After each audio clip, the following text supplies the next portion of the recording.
WIIFTV PM. WIIFTBP. Media's just for you and me. WIIFTBP. Media's just for you and me.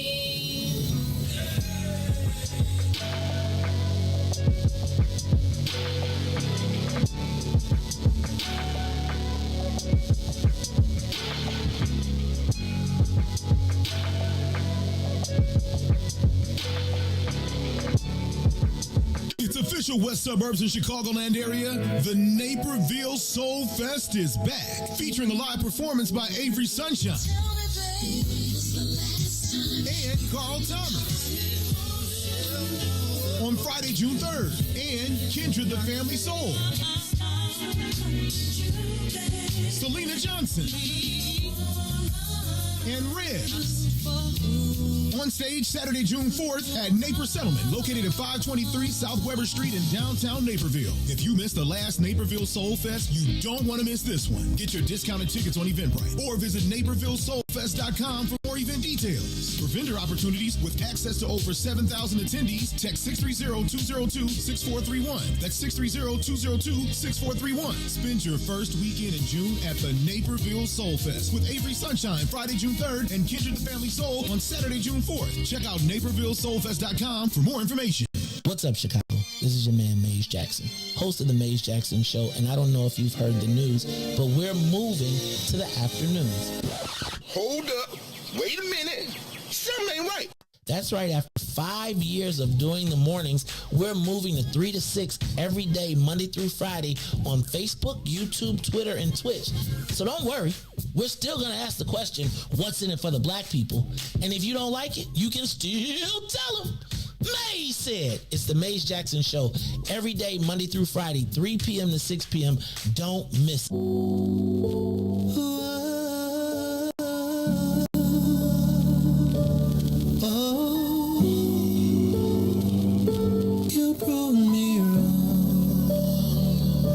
This ain't a regular love, babe.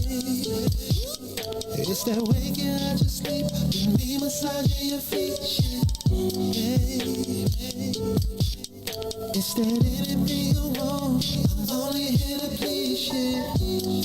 Baby, you're in my command.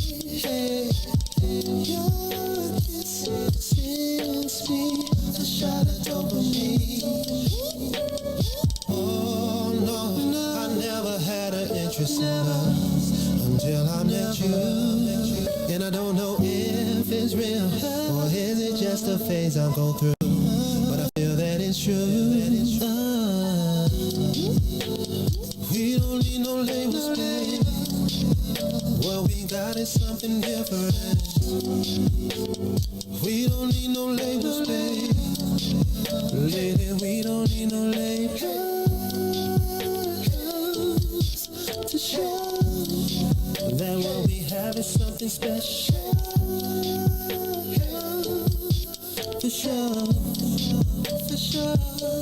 I don't feel it's a one night stand. No. It's that look you in your eyes, make love in paradise. I want a lifestyle. It's that sweep you off your feet, give you everything you need. That's what I'm feeling. It's that don't pick up the phone, cause we wanna be alone. And I never thought I'd feel this way, then you came along and proved me wrong. Oh no, I never had an interest in love until I met you. And I don't know if it's real, or is it just a phase I'm going through. But I feel that it's true. We don't need no labels, babe. What we got is something different. We don't need no labels, babe. Lady, we don't need no labels to show that what we have is something special. For sure. Since you came in my life, I see so clear now, yeah. You're so special. No need for labels. WIFTBPM. Uh-oh, what's in it for the black people? You are listening to the most dangerous show. This is What's in It for the Black People Radio. Maze Jackson. Maze Jackson, the most vociferous advocate for black people in the world. For Ruthie Moore, for Ty Stroger, I am the host of the Maze Jackson Show, asking every single day, what's in it for the black people? And if you don't like it, you can still tell them Maze said, Mayor Lightfoot, man, we ain't accepting that. We ain't accepting that. Let's go. Yeah. let's get down to business and go ahead and address the facts, man. Life seems more lesbian than black. Rahm Emanuel's another case. He was just as tired. 50 closed schools left much to be desired. Police had Anjanette naked on that body cam. They suppressed the footage so it couldn't touch a lot of hands. Reminds me of that 16 shots in that cover up. Both of them similar, so I went and dug it up. George Floyd killed, a lot of riots happened in the town. Southside burned and they wouldn't let them bridges down. Grandmother sick, need a prescription and plus a couple groceries. You gon' have to travel just to get it now. COVID-19 out here shutting all the business down. Not enough SBA loans to even give around. So many failed businesses that you can put them in the pile. If you don't survive the pandemic, it's gon' sit you down. We sing, dance, play ball, entertain, and crack jokes. Government infested black neighborhoods with crack smoke. System that milked us so bad, we got lactose. Still trying to find out what's in it for us black folks. We sing, dance, play ball, entertain, and crack jokes. Government infested black neighborhoods with crack smoke. System that milked us so bad, we got lactose. Still trying to find out what's in it for us black folks. Shout out to Willie Wilson, hope one day you get to send it.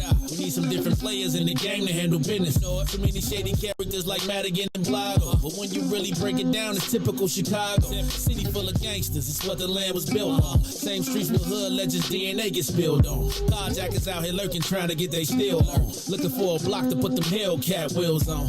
Let us give bogus appraisals a red line. Car crackers out here getting minimal fair time. And I'm concealed carry, I stay with the pipe. But Illinois gun laws giving minimal rights.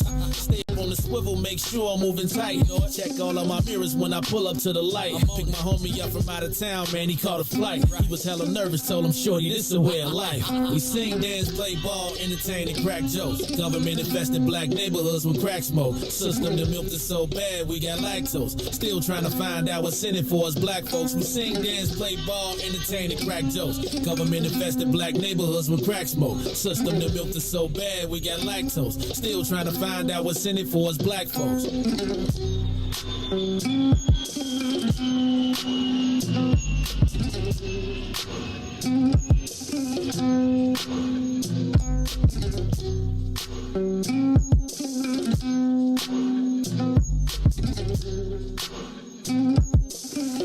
Good afternoon, Chicago. Good afternoon, world. This is the Maze Jackson Show. I'm your host, Maze Jackson, live on another afternoon doing our thing. Riis, I feel like we are, do I got my... Look, Riis, we trying to upgrade, man. We trying to get our business together. So we are doing our thing. Can you hear me? How I sound? Am I sounding all right? This is the Maze Jackson Show. I'm your host, Maze Jackson. Got my man DJ Riis the Rule in the building. And it is Wednesday, May 18th, 2022. And we are doing our thing. Riis, it's Wednesday. Oh, wait. It's Wednesday.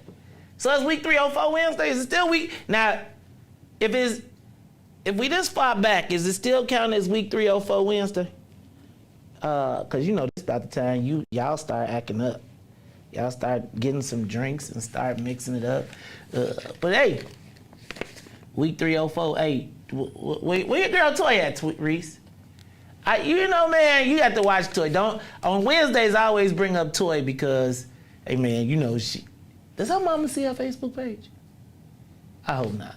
She be like, Mama, that's not my real name. Toy name probably ain't even Toy. It probably is not even Toy. Not that stuff she be posting, Riis. All right. Look, y'all, it's the Maze Jackson Show. We are here on a Wednesday, and as you can tell, I am trying to get used to our new set. If you are tuned in right now, you can see that we are going no microphone, Riis. I feel like the microphone was a crutch, right? It's like a prop. And so I'm trying to figure out what do I do with my hands. Can y'all hear us out there loud and clear? I feel like this is the Maze Jackson. All I need is Kathy Lee. Or no, was it Kelly Ripa? How you do it, the morning show? Or I could get Val and Ryan. You think I could get Val and Ryan to come through on this?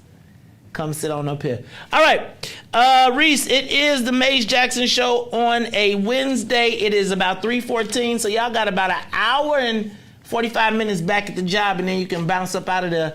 But in the meantime, I'm going to say what's up to my man, DJ Riis the Ruler on the ones and twos. DJ Riis the Ruler, how you feeling today?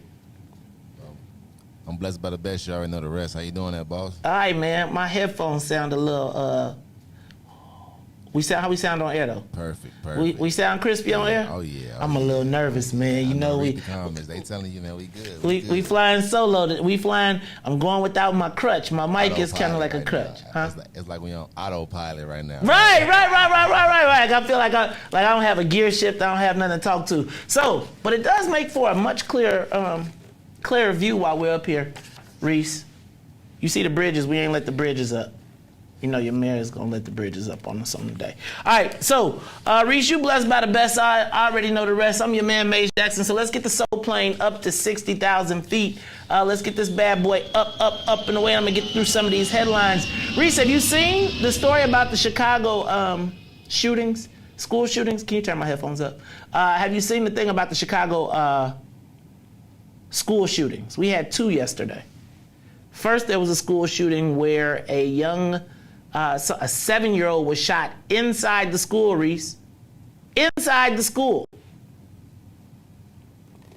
And my thing with them being shot inside the school is, apparently the bag was in the backpack. The gun was in somebody's backpack and it went off. That makes me very, very, very nervous. And then in Pilsen, actually right by where I drive all the time, on 23rd and Western, Riis, they apparently was a shooting, and it was after school, and apparently 2 people were shot outside. What age do people start shooting, man? Because I was just thinking about being in grammar school. Like, I want to talk about that in a little bit, because I want to know, like, at what age do you pick up a thing and realize that, you know, you have the power of the world in your hands. So we're going to talk about that a little bit later. Did you see the story of Tyshawn Brownlee? He was shot after shooting and robbing 5 people, Riis. He was shot after robbing 5 people. He went on basically a robbing spree in Lincoln Park. It was the story. Remember the story of the young man who was, the robber told him to give him the phone? And then he struggled. He shot him. It was like 3 o'clock in the morning. It was the black guy. He was coming home from work. He was like a chef. And he was approached by Tyshawn Brownlee after robbing 4 other people. Riis. Then he got shot, went to the hospital, and escaped from the hospital when he realized that the police was trying to chase him down. I gotta ask you though, Riis, you ever met a Tyshawn that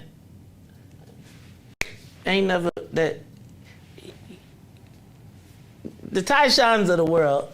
I was starting to ask if your name is Tyshawn.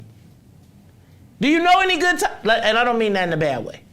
But what I am asking is, do you know any Tyshawns that ain't bad? I was just saying, you know, I think of Tyshawn Lee, which was the young man. Say that. I mean, and maybe that tainted me, but tell me, do you know any Tyshawn? So we're going to talk about this in a little bit later. What are the external factors that can determine your outcome? You know how people say, oh, you Aquarius? Oh, that makes sense. Like, is there certain names that you get, you be like, oh, dog, you really ain't even got a chance. You know what I'm saying? I want to talk about what are the factors, what are the signs. We're going to talk about that in a little while. But, Riis, you know any good Tyshawn that don't be in trouble? Like, Tyshawn seem like a name a teacher going to call out, be like, Tyshawn! It do, though. It does. I mean, there are certain names. Tyshawn, Tyrone. You know what I'm saying? You got certain names that put a, you know what I'm saying? Like, and like Maurice. Because if you Riis, or you Mo, or you Maurice, it's 3 different people, bro. We're going to talk about that. Like, what are the things what are the factors that can determine your outcomes? Also, let's see. Did you see the mayor wants her casino vote on Friday? Hey, Riis, I want them to go ahead and take this vote on the casino, man. Because remember, I'm not protesting the casino. I promise you I'm not protesting it. I am wanting to participate. Participate, not protest. Reese, you with the casino? I ain't gonna see you working at the casino, am I? I ain't gonna look up. I want us to be able to broadcast. I want a studio in the casino. Like, I want to be able to broadcast live from the Bally's Casino in Chicago. It's the Maze Jackson Show. Stop in and check us out every afternoon. Did you Luke? Man, that would be nice. I'm just saying, Reese. They built us a hole, you did. What's in it for the Black People Media presents the You think we gonna get fights? Right? I think we think about that, man. Think about the fights. Think about like who gonna be performing. Think about how many performances are gonna come to Chicago now. Like how many other people? Oh, speaking of performances, you see, I might have to go see your boy, dog. I'm still stuck on this record. Kendrick Lamar is on tour. He's gonna be in Chicago like August 19th or August 20th, one of them two. You know, my homie I grew up with, actually, he's a little bit older, but he's Kendrick Lamar band director. So every time that he come here, I get like third row seats. Riis. I go backstage. Hey, Riis. Hey, yo. I'm gonna need the plug, homie. Gotcha. I'm not finna be like no Kendrick fan, but I must tell you, this album, man, Charlie, it's crazy listening to it. It's just unbelievable. All right, let me see what else we got. Okay, did you see the story about the drug case dismissed? The drug case that got dismissed for racism. Apparently, where am I getting the drug case that got dismissed for racism? Apparently, the DEA agent said that most drugs are most. What did he say? Let me read what he said exactly. He said that Chicago drugs typically are trafficked by Latino people. Riis. They threw the case out. Major drug case in federal court gets thrown out because the DEA agent says that most people, the drugs are trafficked by Latinos. Does anybody watch Narcos? See, this is the conundrum. Turn me down a little bit. This is the conundrum that we find ourselves in. A little bit more. The conundrum that we find ourselves in, Riis, oftentimes is that you can't call it, because if you say it, it's like the racism as a weapon. So check this out. The DEA agent said that they threw out the arrest because a Latino was distributing the drugs, and he said that drugs usually come from Latinos. They're usually the suppliers. And everybody got all out of shape. And I guess that's a racist comment? See, I gotta ask, is that really racist? We want to talk about that. I want to talk about that. But this is a perfect example, Riis. And it don't have to be us. It does not have to be us. We're going to talk about this. So, where do drugs come from? Africa? Canada? I mean, where is Narcos based? In Norway? Okay.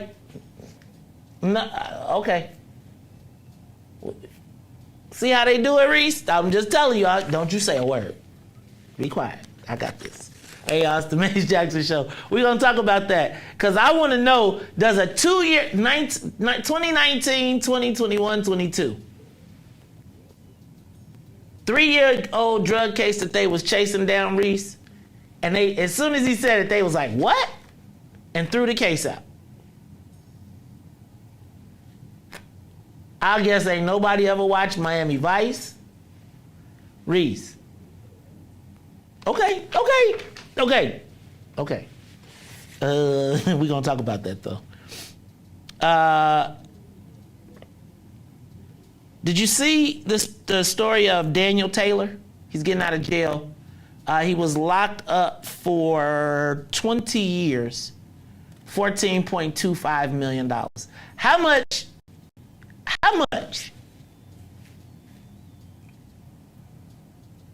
can you pay? I mean, how much is that time worth? How much you got back? $14.25. $14,250,000. How many years he do? 20. 20. No, sir.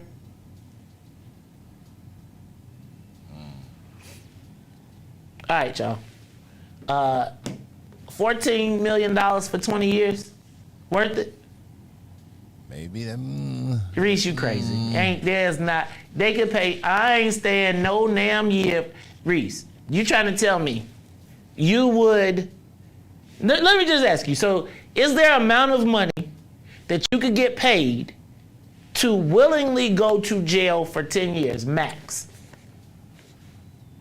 How much money they had to pay you to go to jail to a max prison for 10 years? Hey, that 14 mil might sound pretty. For 10 years? It ain't. No, probably like for 10 years. I take probably about like 30. Riis, there's no number, none, not one number in the entire world that would ever make. Nope, I ain't. Now, if you got me, that's a different thing. But volunteer? Nah, Joe. I take my chances. Riis said for $20 million, for $30 million, you'll do 10 years in jail? Probably. If I know it's guaranteed when I get out. But it's volunteer, though. It's not like you got caught. It's not like you got to plead. It is, Riis, you're going to maximum security for 10 years, and when you walk out, we giving you $30 million. You taking that deal? Man, Riis, I can't do it. Oh, no, There's no millions of dollars that I'm going for. Not one, not 20, not 100. Sorry, not me, not none. Vern said 14. He'll do 14 for 5 years. Yeah, nah, dog. Sorry. Yeah, I definitely do that. 5 years for 14. You'll give up 5 years of your life for $14 million? Easily. And everything that come with it. Nah, dog. Sorry, you got me confused. It won't be Maze. It will not be Maze. All right, let's see what else we got out here. Biden in Buffalo. Riis, they said that President Biden spent an hour and a half with the family, and then they were like, and he read everyone's name. I gotta tell you, Riis, I don't want to see Joe do a speech. I don't really want, I understand that it's presidential, but I really don't want the president, I don't want this to be some great kumbaya, we shall over, I'm not for it. You know what I'm saying? I don't want to see black people being like, I forgive you. And I don't want to see all of turning this into some great moment of, like, we must turn the other cheek. I still feel a certain kind of way. Understand that man, if you was at the grocery store, Riis, he was shooting you because you was black. And Riis, you ever hear me tell you about when I get into a fight, or when I used to get into fights and my squad would try to hold me back? I'd be like, don't hold me, get your own people. Get your own people. Right? Like Joe Biden, don't come over to the black people. Go on over there where your people at and go get them. Why does this turn into, I do not want this to turn into a rally the vote moment. Do you know what I mean? Like, I feel like I do not want this to be turned into, this is why y'all gotta go get your own people. Don't come over by us crying. Go slap somebody over there. Don't come over here crying with us, because we need to stop crying. Just telling you. Whew. Riis, your boy Richard Irvin. Dog, is this boy about to blow $45 million? Riis, if he blow Ken Griffin $45 million, you think Ken Griffin gonna have somebody take him out back and whoop him? If you jag $45 million of my dollars, you gotta get a whooping. Some kind of way. Dog, and it's like they all in to take old boy down. Like, sounds about right though. All the white guys jumped on top of him. It's defeat him at all costs. Yeah, I see that. I wonder why though. You know why? Because he was in that slave commercial. But we gonna beat you like that. We gonna beat you like that role you played in that commercial. I think the funniest commercial though is the Democrat commercial when it's telling people don't vote for him because he's a Democrat running Republican. It's just so weird. Like, so you saying he's really a Democrat? Like he's a Republican? So like, how is that a tactic? Like, black people should be like, so he really a Democrat? Like, how that your tactic that he's a Democrat running a Republican? Like, I don't know. The craziest thing to me is he just got endorsed. Like, it's like, so they like, how do Riis, if we did this, we'll be called every type of name in the book. I just gotta say though, man, if he jagged $45 million, dog, I hope he at least stashed like 3. Right? Like, I hope he put 3 up. He still got a job, but dog, can you imagine having $45 million and then you gotta come back to the crib? Everybody will be like, you jagged a 45, that white man gave you $45 million and you blew it? Please tell me you bought a car.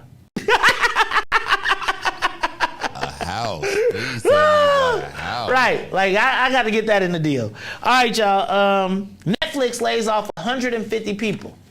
I think we are finally getting back to the world of the employer because Netflix said, if you don't like what we do, you are free not to work here. I was like, go Netflix. Y'all millennials and generation, whatever, y'all done got the world all messed up. Well, y'all think that y'all supposed to come to work so we could be, man, please. You better do your job. It's the Maze Jackson Show, I'll be telling y'all. And then, did you see this? Ladies in Illinois and Texas, Facebook and Instagram are taking away your filters. No filters for you. So we gonna find we gonna see the real you. Only in Illinois and Texas, though. How many people you think? You saw that? The story about Instagram that took away the filters? I know. I saw like the girls posting it saying that, you know. Oh my God! Yeah, like I seen it twice on somebody's Facebook post, like, and there was 2 women. That's how I knew it. You was like, is that you? Is that what? Riis, you use filters? Occasionally, just to mess around with it. Yeah. Yep. Well, y'all got back to reality. All right, y'all, it's the Maze Jackson Show. Look, we're going to take a quick break, and then we come back. We are going to hit the social media question of the day.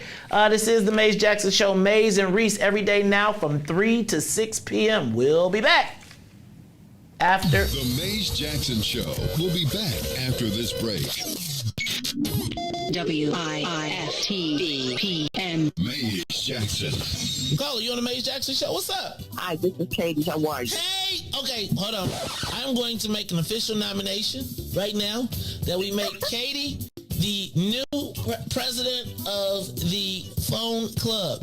Riis, can I get a second from you, man? I second it. All right, it's been moved and properly seconded. Everybody tuned in on Facebook, YouTube, Twitter, or Twitch. If you vote that Katie should be the new president of the phone club, please signify by saying aye. Ayes have it. Congratulations, you are now the new president of the phone club. Katie from Ashburn. We did it. You're going to be the next president. How you doing, boss lady? Fine. Thank you. I accept that nomination. Thank you. All right. You got drafted. Maze Jackson. It's the Maze Jackson Show, where every single day we ask the question, what's in it for the black people? And if you don't like it, you can still tell them. Maze said, we out of here.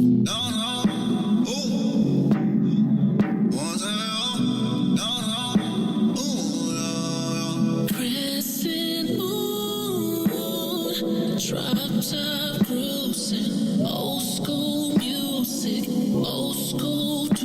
hesitate. Gotta make my way to you.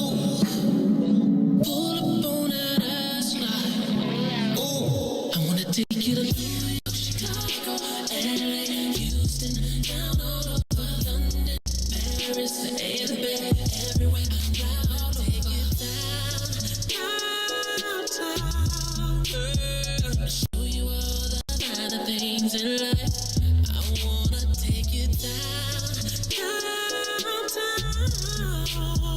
show you all the kind of things in life. I wanna take you down.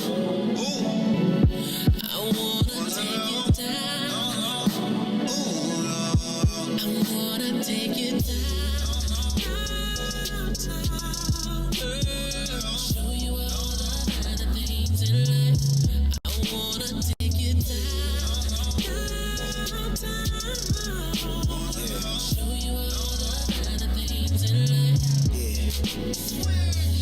Lake Shore, made sure to make sure, yeah, that my place yours, yeah. 28th floor, yeah, had 8 thoughts, yeah, all 8 yours, yeah, cake for dessert, but I ate yours. I wanna take you to New York, Chicago, LA, Houston, down all over London, Paris, everywhere, fly all over. Your last boy couldn't get what you asked for. Your last boy didn't even know. I'm gonna take you downtown,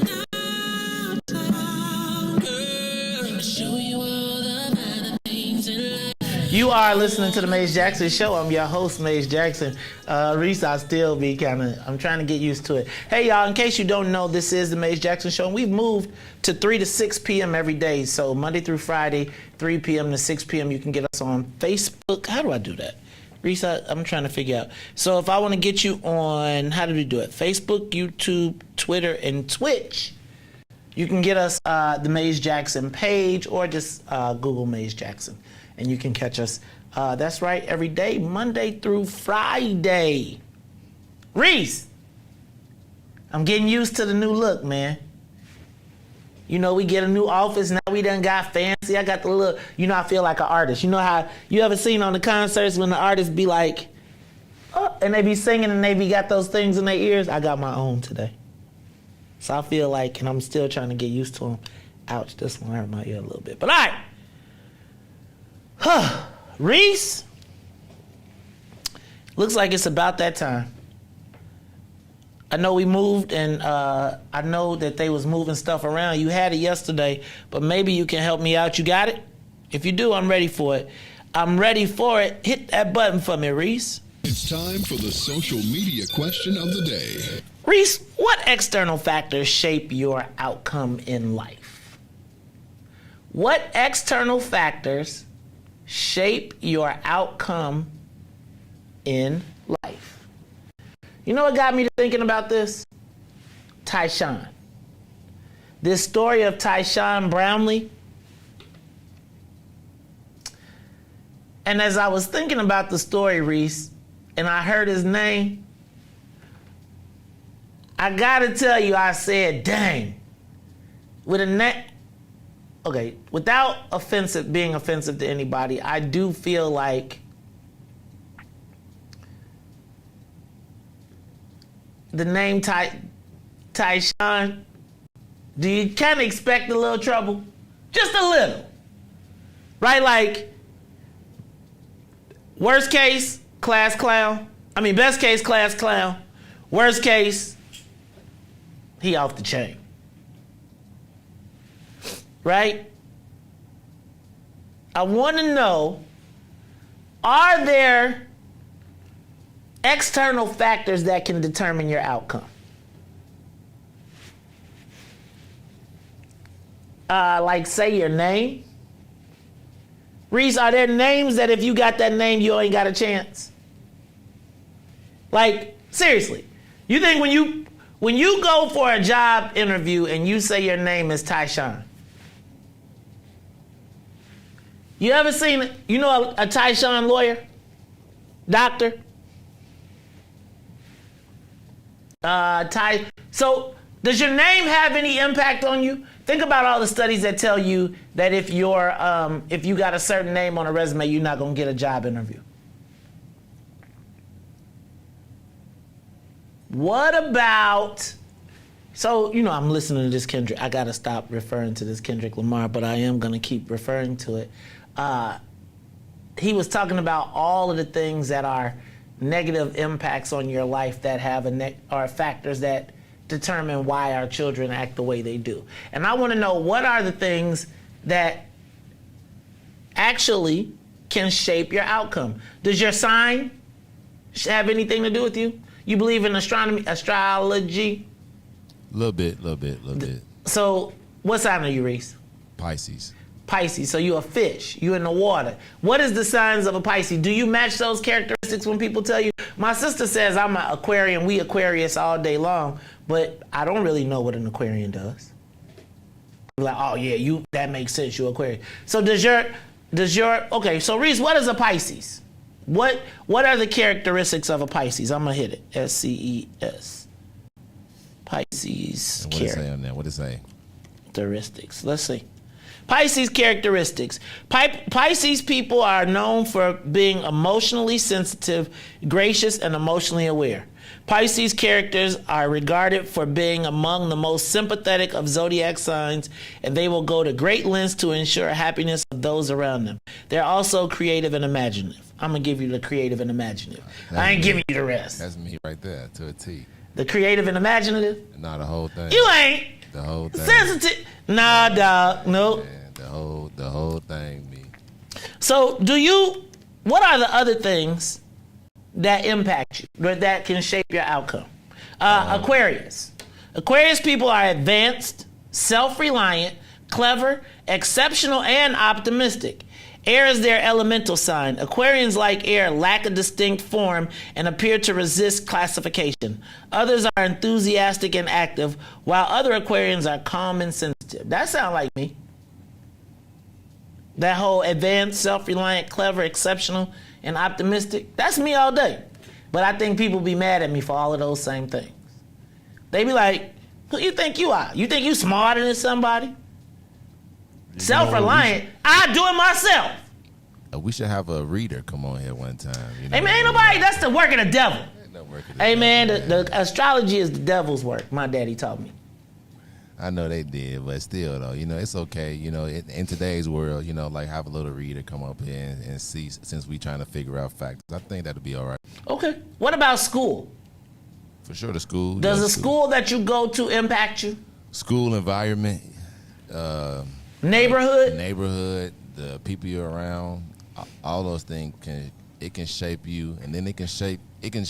Two people can live next door to each other and still have a different view of life. So it's really how you perceive it, but at the same time, like how you grow up, the things you have can also factor that in for sure. All right, so give us a call, 872-259-7474. Social media question of the day. What external factors shape your outcomes? Like what makes an O blocker? Does O block make you O block? Does O block make you a shooter?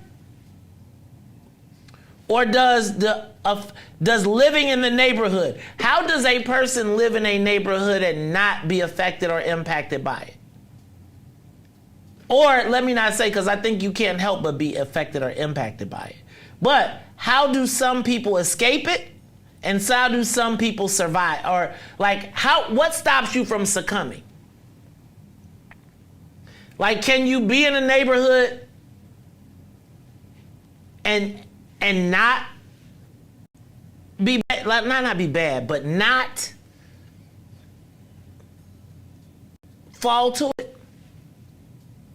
Like, I almost feel like there's some neighborhoods that if you live in that neighborhood, you have limited chance. Do you believe that? I believe that your success. chances, are a little slimmer, but. Give us a call, 872-259-7474. What are the biggest determining impacts? What are the biggest factors in your outcome? Riis, I think I'm going to get in trouble for this. It's having parents in the home. Although you can have parents in the home and they can contribute to your downfall. Can parents, like Riis, when parents contribute, how do I put this? Can parents be a more negative effect on the kids? Like, how do you know what I'm saying? Like, bad parents. How does one become a bad parent? Because I don't know that there's anybody that has a child that really, maybe there's 3 to 5% of the people that have a child and don't want it. Don't look to it as a, like not as a blessing, but at least want it to do well. How Postmortem though, sometimes postmortem can like hurt women too.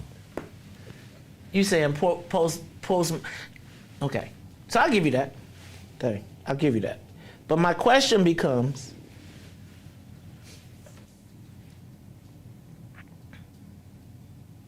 can parents be a bad influence on their own children? And do they know they're a bad influence?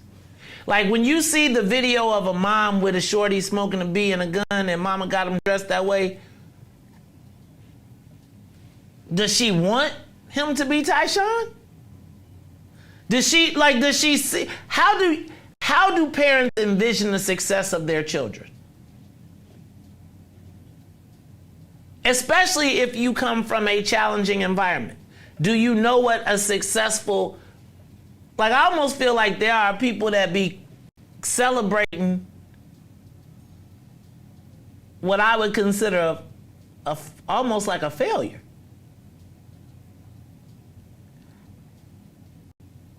Talk to me. Depends on how they perceive, like, you know what I'm saying, like how they grew up. They could grow up thinking that their vision is O Block is, O Block is this, O Block is that. So it's kind of how they was raised and how they see it. If you grew up and you didn't see nothing wrong with, gang banging or, things like that, then you would gang bang. Like, you don't see nothing wrong with that if you've been. When do you not? Like, is there ever a point? Okay, let's back up. Does your name have anything to do with it? Your sign, your parents and family, your school? Like when a family has a legacy of participating in the life. Exactly. So you have a name, a rep. You can sometimes be born into it and not even, some people is literally born into it. Still born into it. Just because, what I'm saying, Ray was this and he did that, like, you could still be born into it. Oh, this Ray's son, he good people, forever. Even if you don't want to gang bang. Like, you can just be born into the life. So when parents, like, do you think these young parents,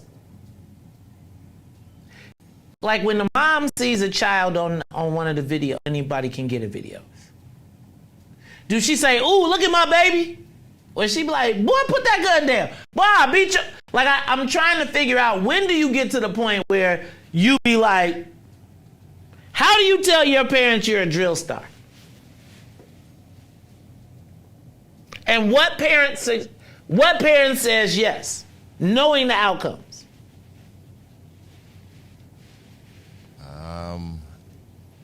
I don't know. Like a lot of kids hide it though, man. They hide. No, but then you can't hide when you, like, I guess my question is, like, if my mom knew I had the curse to be the next McDonald's superstar, guess what? Ain't no McDonald's for me. Like, if they was like, you could be a celebrity superstar, but you have to curse as a kid, my mom would be like, "I'm sorry. He won't be doing it." $1 million for one cuss word? She'd be like, "Sorry, he's not doing it." I'll be like, I'll be back at 10. And she'd be like, I gotta sign the paper. Where do you get your values? Where do you get your morals? Like, I used to think that people knew right and wrong automatically, but they don't. And I'm wondering, where do you capture it? Where do you bring it back? Give us a call, 872-259-7474. I wonder, are some of our young people too far gone? And at what age do you know Tyshawn is finna be Tyshawn? Is there an age in which you like, it's a wrap? When do you jump off the porch? I done seen some people jump off the porch as early as 5, you know. How you jump off the porch at 5, Riis? And listen, I'm trying to I haven't seen young men at the age of 5. Riis, what was they doing at 5? Gang banging, having a gun on them. At 5? Yeah, man. Selling weed. Smoking. At 5. Man, you doing the belly. Now you making old boy out the belly. Stop. I'm telling you. 5 years old, Riis? Yes. I don't believe you. Yes. Riis, you making it up. Riis, this is one of them Riis moments. 5 years old? Give us a call, 872-259-7474. What are the most impactful things that determine your outcome? I think you could be cursed from the start with your name. Tell me a name is there a name that you can get that once you get that name, bro, it's a wrap? Like Tyshawn, Riis. If the teacher look at the list and see Tyshawn, she like, she already know. Do you live up to your name? Do people match their names? You match your name, Riis? Yeah, you do. You a Riis. It all depends. What you mean? Now you asked me if I match my name. I say, yeah, I mean, it all depends. Give us a call, 872-259-7474. Social media question of the day. What external factors shape your outcomes? Riis, I'm going to tell you, I think if you get a name, I think your school can shape your outcome. Because are there schools that you go to that once you go to that school, you gotta make a choice? How do you survive not making the choice? And how do people live in the same neighborhood and only a few escape? Like, what are the things that make a person say, I don't want to be here anymore? Like, I was just thinking about, I was listening to a show today and they were saying that, I was listening to a show today and they were saying that in our community, parents with black boys will leave Chicago if they can, immediately. Like, if you got black boys in the city of Chicago, that is one of the top determining factors as to what makes a mom or a family decide to leave. How do you protect your child from it? Can you? How do you stop the influences of the hood or the negative impacts from impacting your child? And how do you break the cycle? Is more of my question, because I was thinking about how many people do think that certain things are acceptable. How do you break it, and when can you break it? Or do you just say, I give up on them? Riis, I just can't believe 5 years old though. He was who puts a 5-year-old on the block? Riis, I just gotta know, who is the person, and does nobody say, okay, he 5? 5 years old, walking down the block, put something in his backpack. Say, you see that man right there, you walk down there to the backpack. The man going to take the backpack. You just come on back. You 5 years old and nobody really, know it. Riis. Yeah, man. So we don't care about our children so to me, this is my question. Is that conscious? Like, are you saying I don't care about his future? Or do you just think, man, like, do you even take that into consideration? I can see you saying that. I mean, because people put product in baby Pampers and hand you the baby. But my question becomes, like, Riis, how do you get to that? And then how do you get out of it? I don't know, man. I just think sometimes we set our children up for failure. Are there names that you shouldn't give your kid? Is there a name that, like, I feel like do you think your name has any determination in your outcome? I feel like I'm Amazing. I am. I feel like my son fits it, but I feel like there are some names that, Riis, once you get that name, you done. I don't know, yo. Maze Jackson Show. All right. Let me say what's up to all the people that are tuned in to us. We appreciate you joining us every day, Monday through Friday, making a switch with us. Riis, this is the third day on our new channel. And let me see who are our family and faithful members that are here. Shout out to James Moore, Martha Reed, Sharon Ugochi, Mario Jones, Yvette Garner, Ken Stee, Tamiko Ho. Tamiko said, you don't know what children are going through until they become adults and tell you real talk. I got you, but if we don't, Riis, if I can't figure it out and you turn into a driller, killer, slider, we got to figure it out sooner or we got to write you off. Shout out to Randy Spann, Antonio D. Ice Dobbins. Shout out to Aeneas Drakes. I don't know that one. Wilson Coleman. James Turner. Hey, man, you got to watch James. James, don't be calling up here with that nasty stuff. Ruthie ain't here today. Shout out to J.B. Allen. Brian Smith. Shout out to Alpha and Omega 121. The Prince Hall Masons. Shout out to Antonio. Hey, Rego Babo. Hey, Riis, I've been hearing that the shorties that used to listen to us in the morning on the way to school are a little upset. So I hope that their parents are tuning in this evening to check us out. Shout out to all the young people. If you're one of the young people that tunes in during the daytime, in the mornings, and now you done switched up your routine, give us a call too at 872-259-7474. I want to know who made the switch. You know, Riis, you think people made the switch with us? I think they starting to find us. I've been having people get up in the morning and say, where y'all at? So if you made the switch with us, I want the parents to let y'all call in. Give us a call, 872-259-7474. Shout out to Ryan.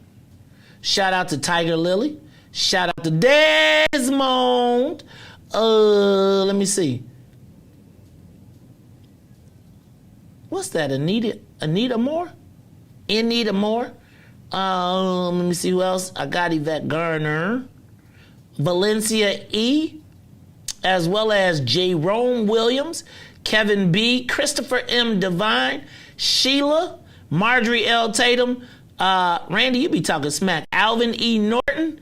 Shout out to Felicia Simmons Stovall as well. Daryl Murray. Anthony Muhammad. Shout out to Anthony. Janessa, Karima, Ness, they all watching the show live. They just sent me a screenshot talking about they watching. How y'all have a party and didn't invite us? Ain't that much? Watch party for you. Hey, they having a watch party. Well, you know Brother Anthony's supposed to be here tomorrow. Okay. So he coming in because we talking about creating a black homeland. A place down in Georgia, like where black people have started to take over the land. And so Brother Anthony is facilitating that conversation. So y'all don't miss that tomorrow at 4 o'clock. We want to talk to you as better. Michelle, you like us better in the evening? I appreciate y'all. Shout out to James. James say out the Maze. You broke off the plantation. Maze. Man, I'm going to tell you. All right, y'all. Man, Riis. What's another name that you know when you hear that name it's going to be trouble? Because you know you hear Tyshawn, you be like, man, they better come with their parents. Who coming to the birthday party, Tyshawn? Yeah, I mean, I'm just saying. If you are Tyshawn and you are an attorney, you have had a great outcome, please call us because I want to wipe this stigma away. I'm just saying. Riis. There's certain names that only certain people are going to give. Like, again, if you get to be Tyshawn, well, all the Tyshawns that you know in the world, you make me think about your parents a little bit. Just a little. All right, y'all. It's the Maze Jackson Show. We're going to take a quick break. And when we come back, Riis, we are going to get into the thick of it. There was an internal school shooting yesterday, 7 years old. Gun goes off in a backpack. And then there was 2 people shot outside of... 2 people shot outside of 2300 Southwestern outside of the Finkel School. Riis, schools ain't off limits. And I gotta wonder, like, what makes a elementary school student take a gun to school? And that gets me back to what age do we start looking at this stuff? All right, y'all, it's the Maze Jackson Show. We'll be back after these messages. The Maze Jackson Show will be back after this break. WIIFTVPN. Maze Jackson. What's up, Chicago? This is your man, Maze Jackson, host of the Maze Jackson Show. You hear me every single day ask the question, what's in it for the black people? Well, finally, y'all, we've got an answer, and it's called the Black People First Party. Meet us every Saturday from 10 a.m. to 1 p.m. at TP, located at 5401 South Wentworth, Unit 17E. That's in the mall at the 55th and the Dan Ryan. And you join us every Saturday where we are taking our politics black. We'll teach you everything you need to know about the game, from how to collect a petition, to how to knock on a door, to even how to become the next mayor of the city of Chicago. That's right, y'all. It is the Black People First Party. Meet us every Saturday, 10 a.m. to 1 p.m. at TP, located at 5401 South Wentworth in the mall at 55th and the Dan Ryan. And if you don't like it, you can still tell them Maze said. It's a black people thing you wouldn't even understand. Maze Jackson.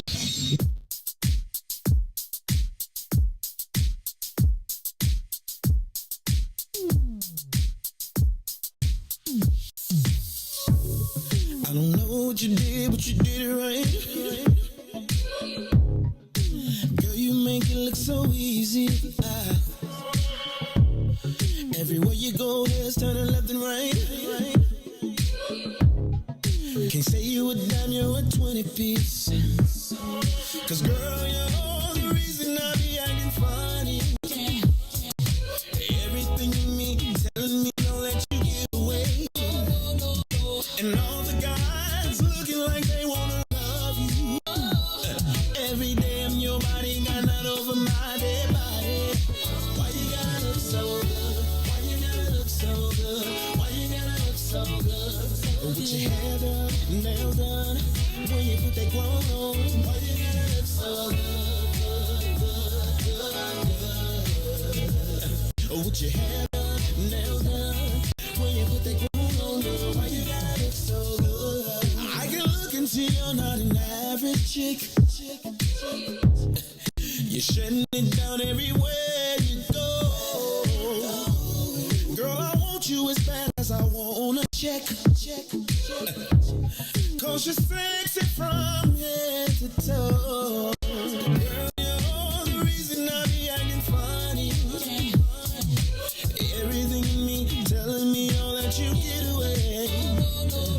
And all the guys looking like they wanna love you. Every day I'm your body, got not over my dead body. Why you gotta look so good? Why you gotta look so good? Why you gotta look so good? With your hair done, nails done, when you put your grown on.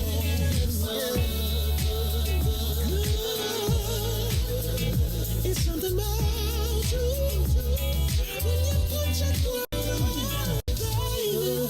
When you're waking up straight out of bed, girl, why you gotta look so good? When you're at the job, just taking a break, girl, why you gotta look so good? In the club, turning up, why you gotta look so good? On the dance floor, giving more, why you gotta look so good?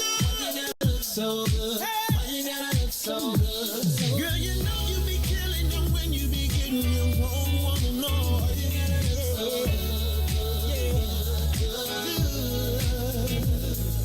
your hair done and your nails done. When you put that grown on, girl, why you gotta look so good? Girl, why you gotta look so good? Why you gotta look so good?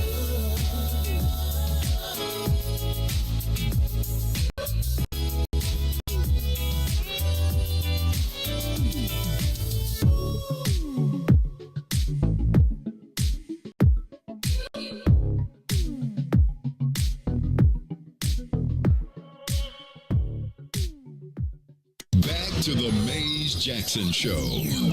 You are listening to the most dangerous show. This is What's in It for the Black People Radio. Maze Jackson. Maze Jackson, the most vociferous advocate for black people in the world.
Chicago, good afternoon, world. This is the Maze Jackson Show. I'm your host, Maze Jackson.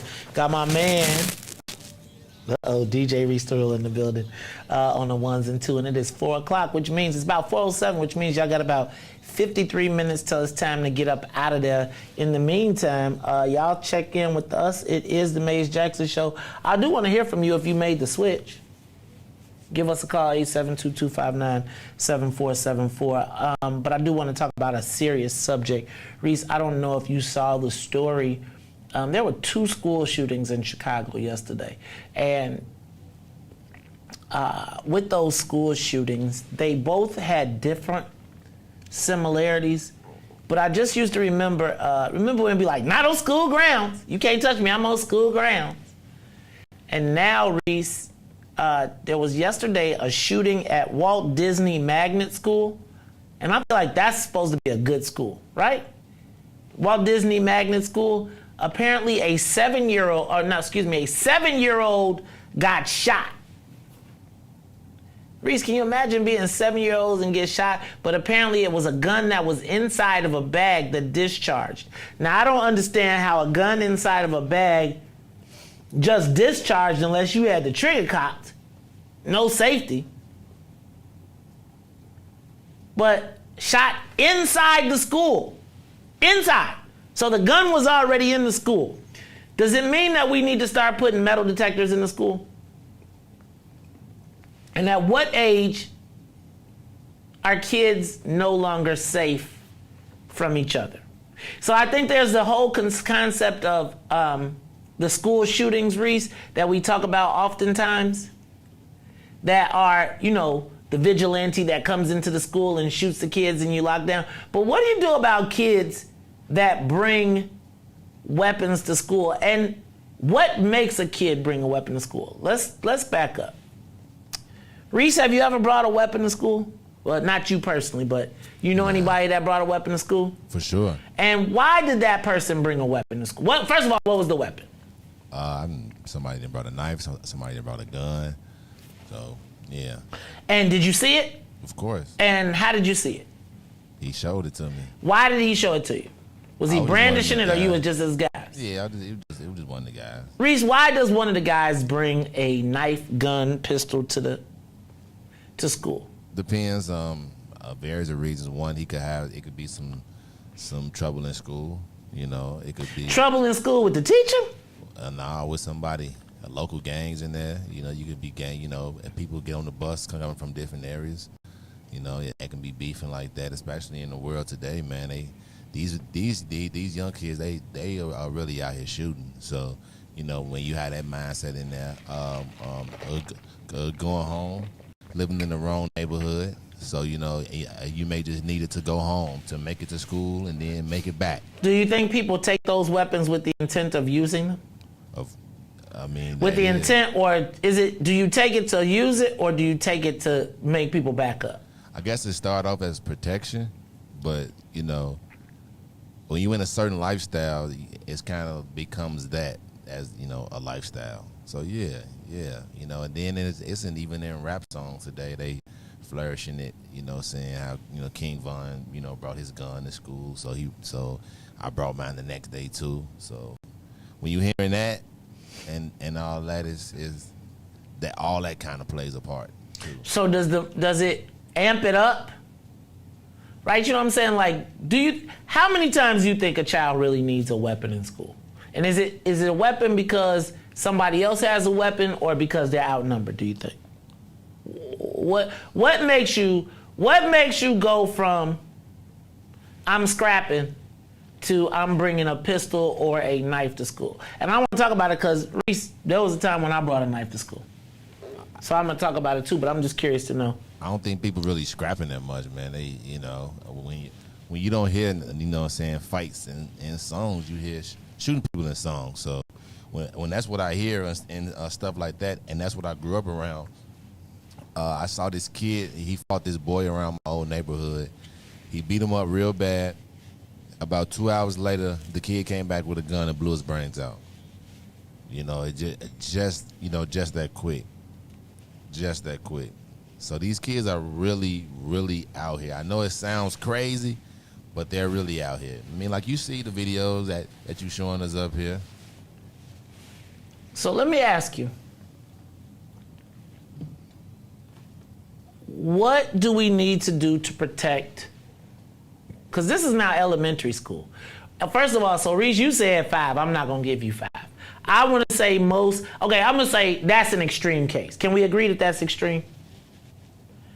It ain't that. 5, you're an unwilling participant. You're a victim.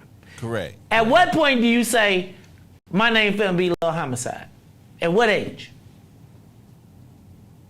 My name finna be, you know what I'm talking about too. When you talk to, like, hey, Lil John. Lil John B, my name ain't Lil John, my name's Snake. What you mean your name's Snake? Hey man, my street name's Snake. Don't call me by my real name. When does that happen? And they know it? Yeah, I say about, know about 7. For sure, you know about Riis, 7. you tripping. You know about it. You 7, you playing like you a shorty. You playing. When you going on missions? At what age? So is an elementary school child a potential threat? Are you a threat in 8th grade? Yes, in 8th grade. What? Yes. Person got a lot of sense. So in 8th grade, you are now potentially a threat. You agree? What grade? So when should they start making kids have metal detectors in schools?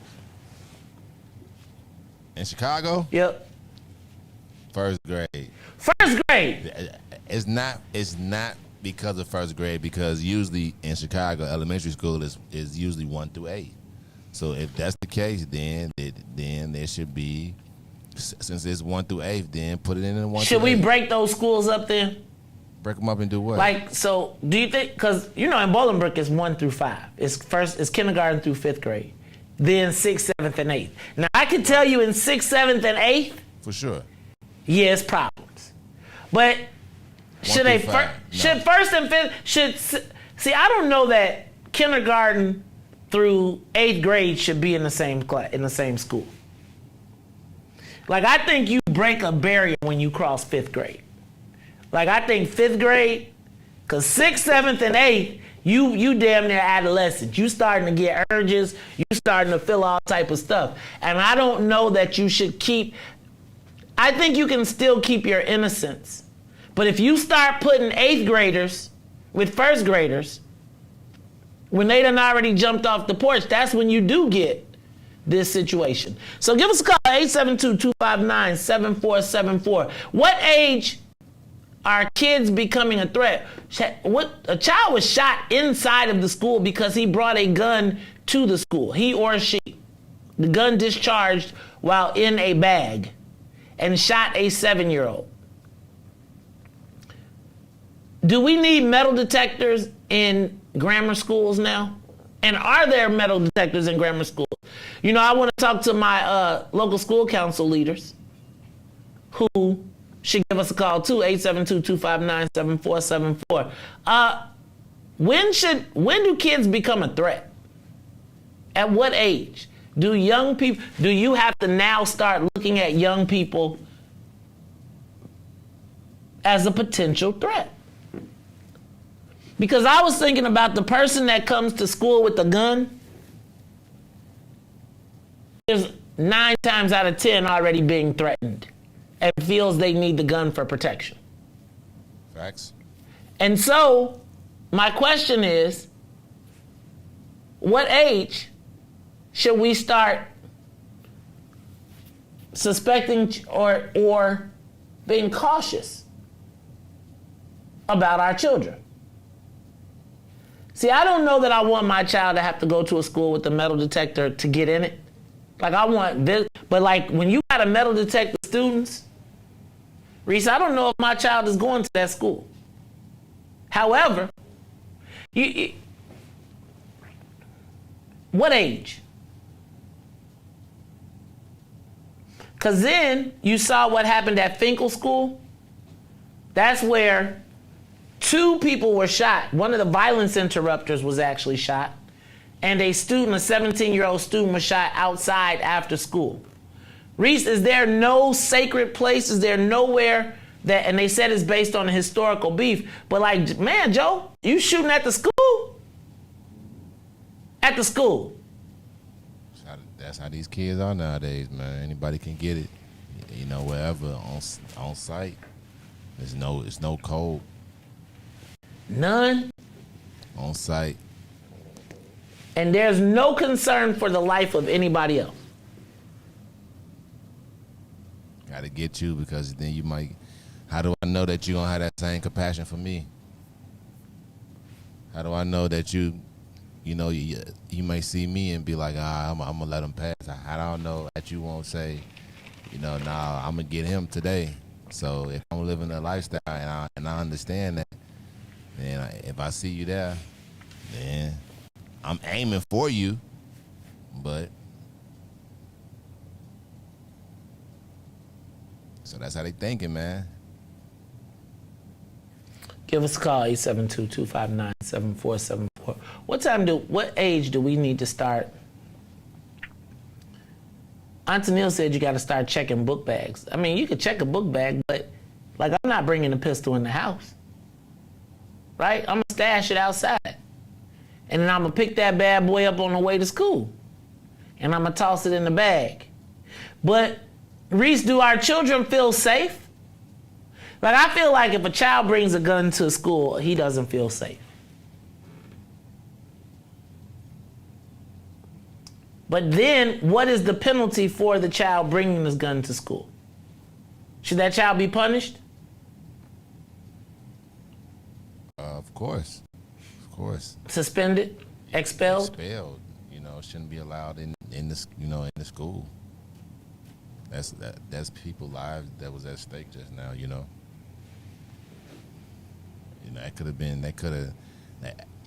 have took a child's life, and then you have to set an example. If you let that kid bring a gun in and do that, even though it's accidental, even though that child might not know, but then it may let another child know. You know, or parents may feel unsafe to even put their children in that lawsuits. Are our children safe in schools from each other? And I feel like I would. Yeah, I guess my thing is, if my school had a metal detector for the students, I don't know that I want my child there. Now, somebody's going to tell me you don't know. That was normal for me, though. In elementary school? Well, now, but like in high school, for sure. Yeah, like if I went to your school and it didn't have a metal detector, the first thing I think is, man, they got so many guns, they got so many weapons in y'all school and y'all don't know. You just walk through the front door. That would be the first thing that would come to my mind. Like, you don't think do the metal detectors make you feel safer? A little bit. You know, like you gotta have some. See, I feel like it's preparing our children to be institutionalized. Like to have to go through a metal detector, to have to strip down, to go through all your stuff. I do feel like that is the beginning of institutionalization, but it may be the world that we live in. We have to do it when we go to the Bulls game. See, exactly. Cool. What's the difference? I feel like school is a place of trust. The United Center is anybody. Like, I feel like the school is a community. And I don't know that I'm not saying it's not the reality, but I do feel like if you got to go through a metal detector to protect the kids from the kids in the school, then that's probably not the school we need to. But I guess my thing is, this was Walt Disney. Where are the safe zones for our children? Just think about this. One of the safe passage workers got shot on 2300 Southwestern, trying to protect the kids from the shootout. Riis, if the safe passage worker gets shot, what chance do the children have? None. Which I guess means that's why they bring a gun to school. Who has the respect of our young people? Who will they listen to?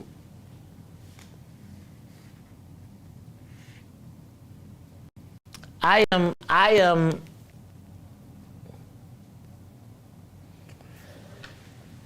just, do these children have a chance at this point? And I want to know, like, at what point do you start separating people?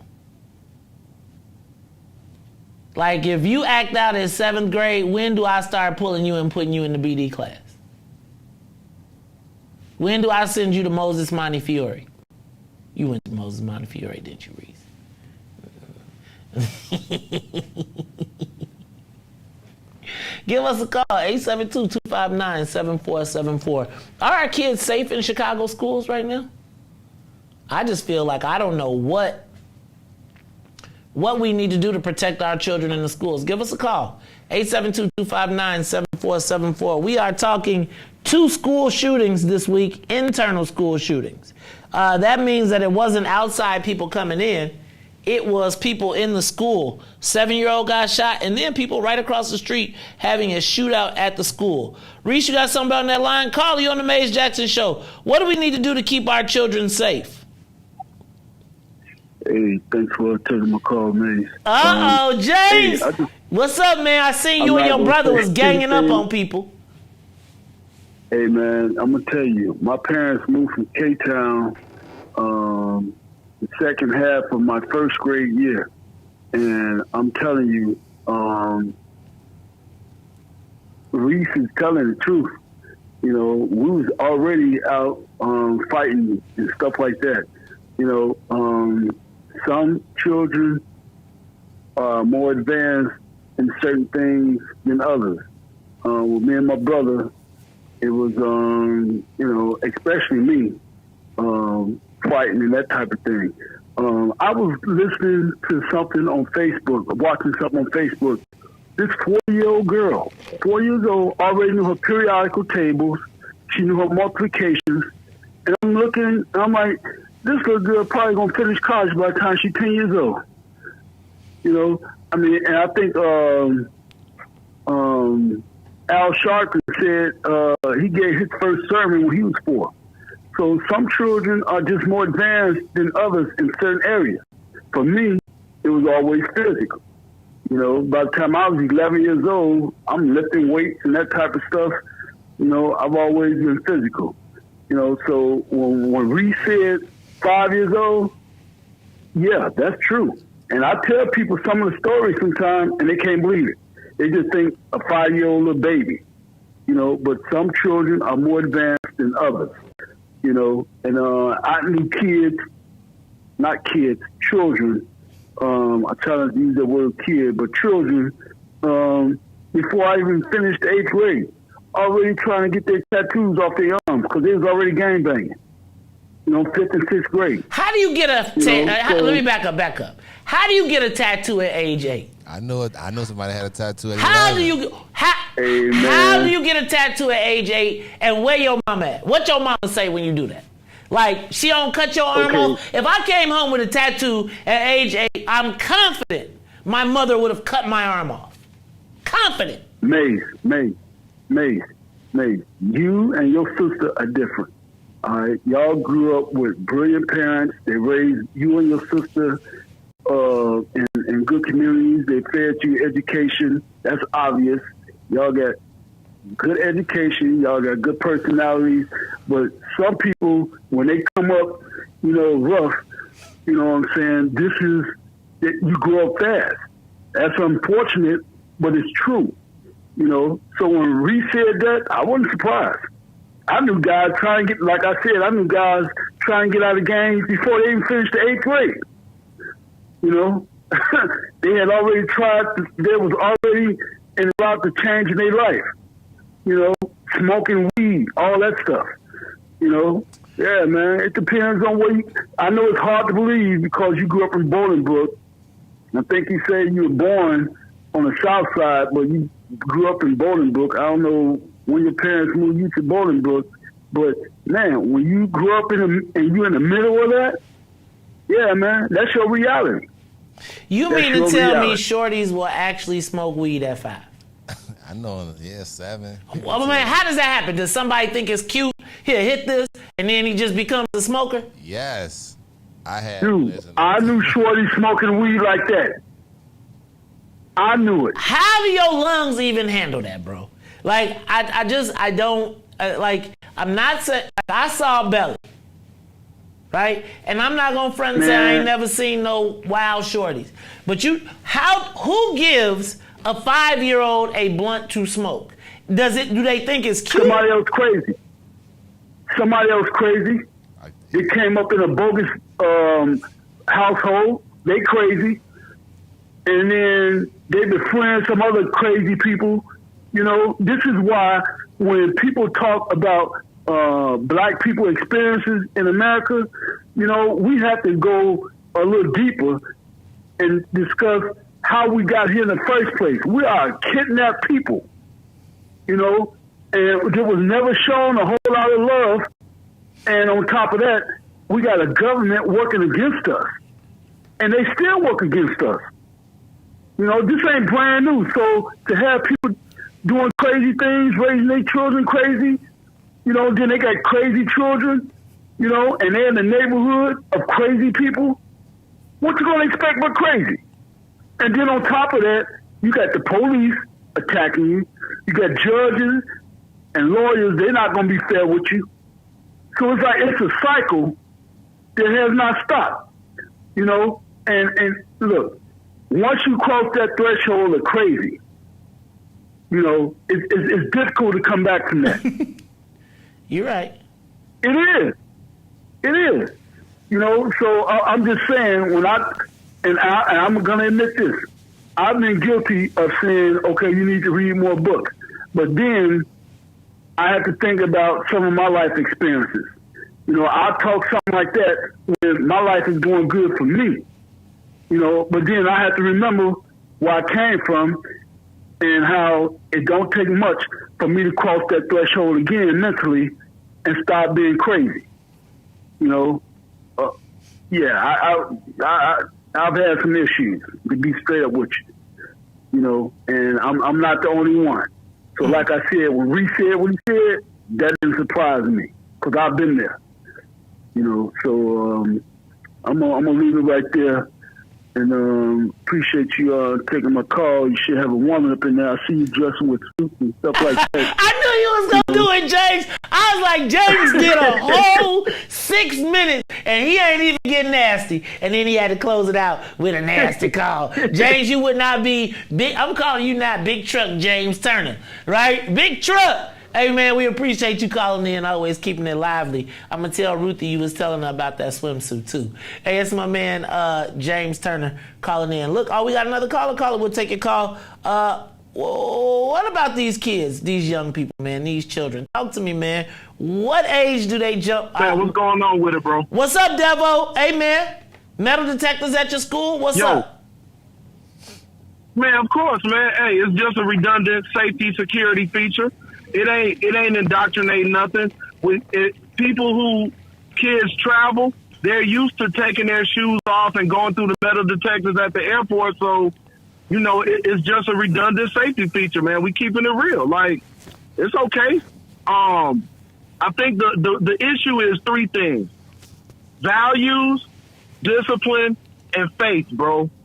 And if you have the proper value set that's given to you and your family, if they can give you the appropriate amount of discipline and then you bookend that with an exposure to a faith system, the kid's gonna be good, you know, because they got the appropriate boundaries.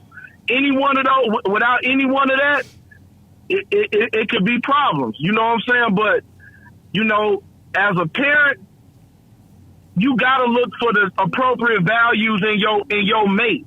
Anybody that you dealing with, what type of values do they have? What type of mother will they be? What type of father will they be? Yeah, you know, people lie, whatever, but, you know, you got to be able to use some discernment and have some discipline, bro. That's where the discipline come in at. So that's what it is, man. That's why you can have those kind of, your family taught you values, discipline, and faith. And your character, it comes out in your character. You feel me? Right. And it's the same thing with me. Even if I jump off the porch, I know that there's a boundary. You know what I'm saying? Yeah, I'm gonna go hustle, but it's a boundary. I'm here to get my money and stay out the way. You know what I'm saying? Yep. So I don't want my mom in my business. I don't want her knowing what I'm doing. And if I get caught what I'm doing, I apologize. I'm sorry. You know, so there's some humbleness and some contrition that goes along with that. I know I ain't right, but you taught me what sin is. You learned that from your mama. Your grandmama teach you. We all sinners. Cool. All right, that's my boundary. So, you know, that's really what's lacking, bro. You know, but if they want to put the metal detectors, go ahead. Suburban, city school, put them in there. And I'm with the separation, too. Separate the boys and the girls, and then separate the good kids and the bad kids. Let's do it. All right, that is nothing is we got to be innovative, bro. We got to be innovative. That is our president of Black People First. It is Mr. Devin Gordine. Look, y'all, we're gonna take a quick break. When we come back, Riis, I want to tell this story about racism. I don't know if you know the easiest way to get your charges dismissed for a drug case. Tell the truth. It's the Maze Jackson Show. We'll be back after these messages. The Maze Jackson Show will be back after this break. WIIFTBPM. It's official West Suburbs and Chicagoland area. The Naperville Soul Fest is back, featuring a live performance by Avery Sunshine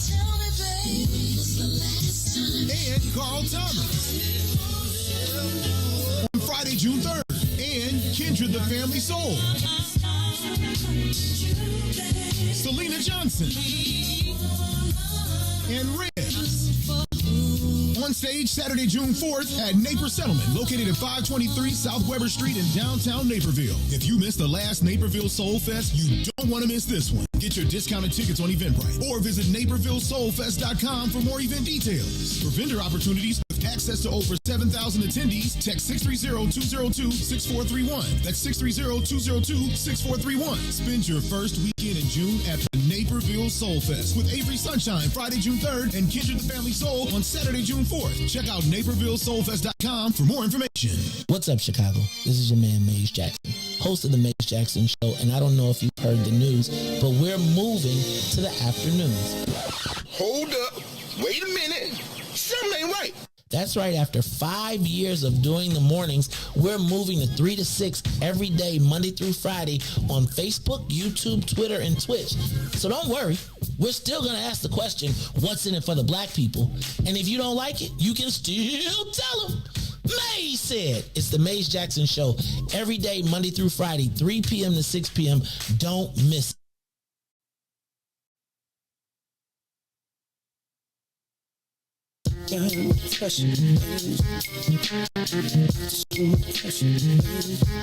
Yeah, man. Ideas, man. You don't have to find me. I'm walking right behind you. It's so clear to see that you want to be free. You don't have to find me. I'm walking right behind you. It's so clear to see that you want to be free. Let's go. Standing my ground, I can't mess around. It's like my time is in a bottle, captured by your love, babe. Now I know women's got this thing going on. We can't stay around so long, but I wanna come correct. Baby, get your foot off my neck. You don't have to find me. I'm walking right behind you. Understand clearly that you wanna be free. It's the time that you spend making me think within. It's the trust still beginning. Fade away from beginning of the day.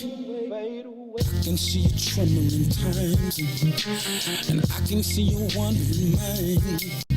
Is it me considered? You this way that see you don't have to find me.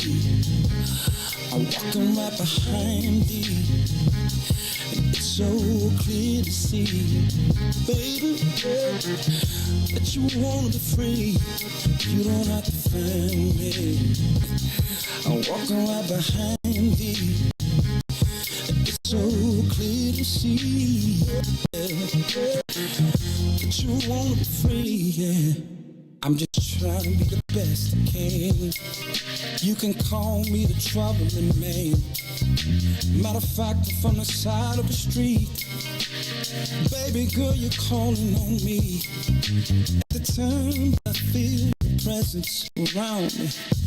Something that I can't let go. It's your time, everything around me there. I just wanna hold on, but you don't have to find me. I'm walking right behind you. It's so clear to see that you wanna be free. I just wanna come correct, best I can. Baby, get your foot on my neck. And just before you just leave, baby, I've been trying to tell you I can't breathe. You don't have to find me, baby, baby. Walking right behind me. It's so clear to see that you want me free. You are listening to the Maze Jackson Show. I'm your host, Maze Jackson. Got my man DJ Riis to rule on the ones and twos. And Riis, I don't know if I saw this story. I don't know. I saw this story in the paper and I said, wait, what?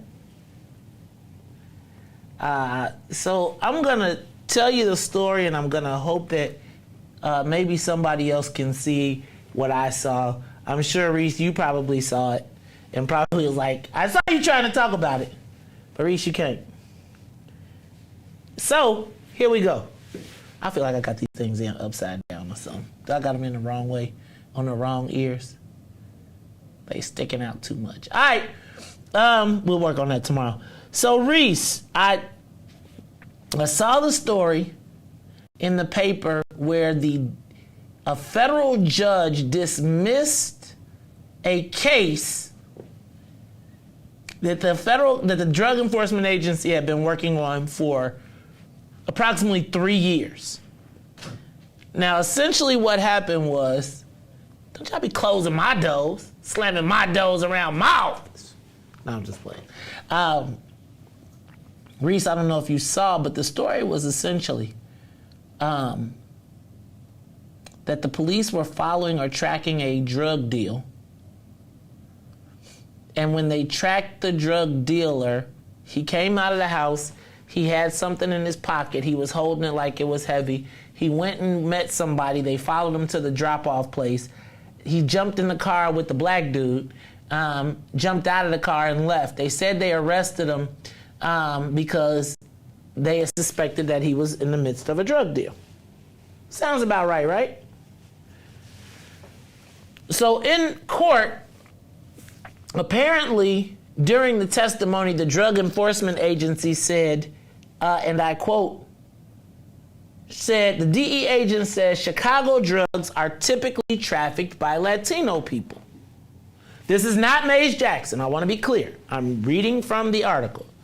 But the drug enforcement agent said that drugs typically are trafficked by Latinos. Reese, at which point the federal judge stopped, said that he was going to allow rigorous cross-examination, and then they determined that they were going to drop the case. Reese, they said they were going to drop the case because of racism. Because he said that the statement was racist. Now, I gotta ask you,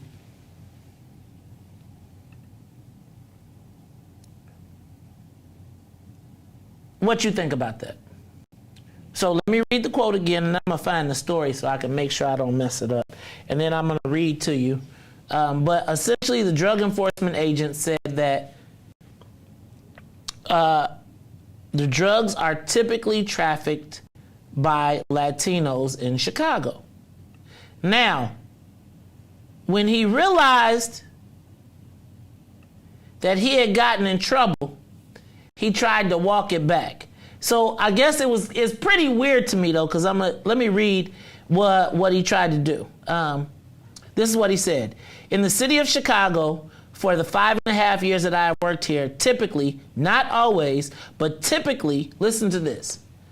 People of Latino descent are the ones that are supplying people of African American descent or Caucasians or whatever, Billiot said according to a transcript. But it's the fact of the matter is that drugs come up from Mexico or come in from Colombia, but they come through Latino countries into cities throughout the U.S., and therefore they're typically trafficked by Latino people. So all of that, when you put it all together, is indicated a narcotics transaction to me. Defense attorneys in the case, Thomas Anthony Durkin, Gal Pisetsky, Michael Leonard, and Robert Rasha, all moved to strike Billiot's testimony. Blakey said he'd strike the comment about race and added, "I'm going to permit vigorous cross-examination on the issue, so fire away." Billiot cannot be reached for comment. Joseph Fitzpatrick, a spokesman for U.S. Attorney John Lau, said, after reviewing the matter internally, we decided that moving to dismiss the indictment was the best course of action in this case. Leonard noted that the prosecutors only moved to dismiss the charges after it was shown through an evidentiary hearing that the agents weren't credible. Riis. The dude said this. Let me read it to you again. And then I want to talk about it in general. In the 5.5 years that I have worked for the city of Chicago, typically, not always, but typically, it is people of Latino descent are the ones are supplying people of African American descent or Caucasians or whatever. But it's the fact of the matter that the drugs come up from Mexico or come in from Colombia, but they come through Latino countries into cities throughout the United States, and therefore they are typically trafficked by Latino people. So all of that together, when you put it together, is indicated a narcotics transaction to me. He then went on to say, here, during the March hearing, Billy L. found himself defending his comments about the ethnicity of typical drug suppliers. Hold on. Of typical drug suppliers in Chicago. This is more of his testimony. Okay, we'll back up. The other defendants were found on South Kenneth, where feds say they also found 8 kilos of cocaine and $600,000 of cash in a dishwasher. Still during the March hearing, Billy found himself defending his comments about the ethnicity of typical drug suppliers in Chicago. He noted he'd also pointed out other key factors in the investigation. So it was not the mere fact. And to be quite honest with you, I'm offended by the whole racism thing, Billy had told Durkin. It was not the fact that a Latino person met with a black person. Absolutely not. It is clear enough, sir. Please. Can we get beyond that, please? I started with the probable cause that we developed upon your client and went all the way through the chain of events, sir. Billy had continued. That's including the car. The car is running. The lights are off. Why would that be, sir? So I painted the picture of the entire probable cause that we saw. All the things that we saw. We didn't generate those things. The client, the defendants here did, but I simply testified as to what we saw. There is no racism involved in this. Blakely also questioned him about the comment, asking whether the ethnicity of the defendants played any role in decision making. It's irrelevant.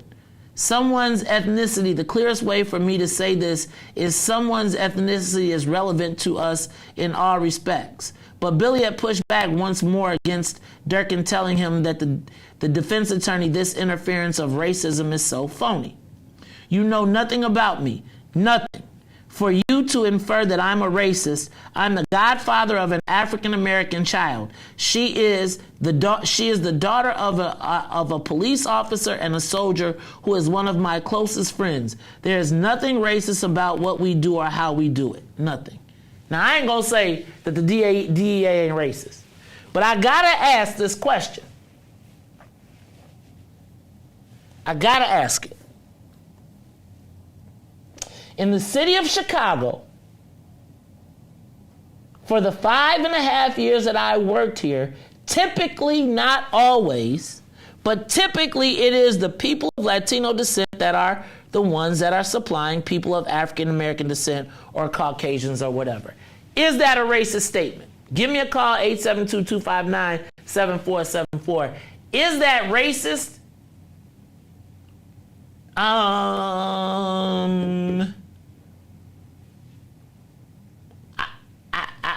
I'm not going to claim it. I want to know. Give us a call, 872-259-7474. Where do drugs come from? Well, wait, let's back up. Cannabis is grown here by white folks. Would it be racist to say that all of the cannabis in Illinois is sold by white people? Would that be a racist statement? Say it again. All the legal cannabis sold in the state of Illinois is sold by white people. Is that racist? Can they find one black dispensary? I think we've been trying to figure that out with Tyrone Muhammad for the last. I was saying, then if they can find one black dispensary, then it'll go out the window. So we gotta, before we make that claim, then we gotta make sure that it's more. We gotta make the claim that it's more than one black. Is it at least one black one? So, but would it be a racist statement to make, Riis? Because I feel like, whoa. Do me a favor, give me a quick break, and then we're going to come right back. But I want to come back to this in one hot second. It's the Maze Jackson show. I lost my headphone. I don't know what I did with it.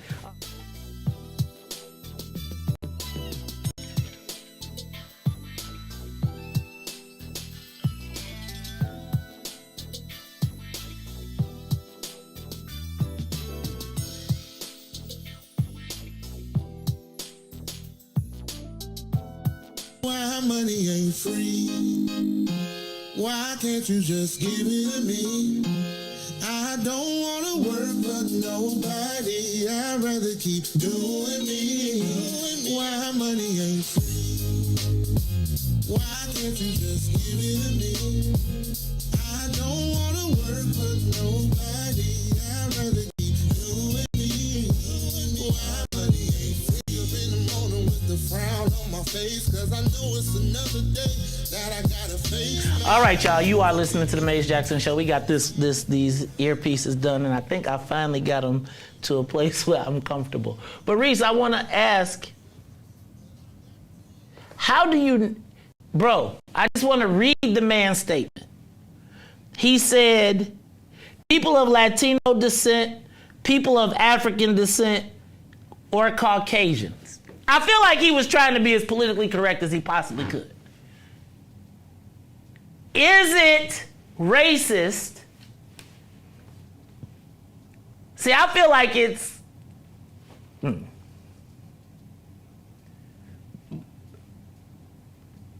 Give us a call, 872-259-7474. See, I feel like racism is becoming a tool for other people. It's now a new tool in the toolbox by people. Riis, every movie I have ever seen, I've never seen a movie or really heard a story about drugs coming from Africa in the United States. When we talk about fentanyl, when we talk about tunnels, when we talk about where it comes from, and I don't know that, so I feel a certain way about this topic. Because it seems like a convenient excuse for people who don't necessarily mean us any good to start calling racism. Help me understand, what about that statement makes it a racist statement? Like, is it the generality of it? Because I feel like it was, like if he said like all Latinos are drug traffickers, that would be different than saying that his experience is that the people that supply the product in Illinois are, well, help me understand. See, I feel like people are using race. Race is now becoming, and racism is now another tool to attack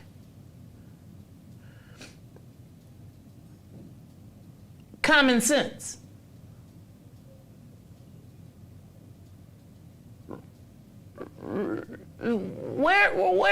Tell me, where does cocaine come from?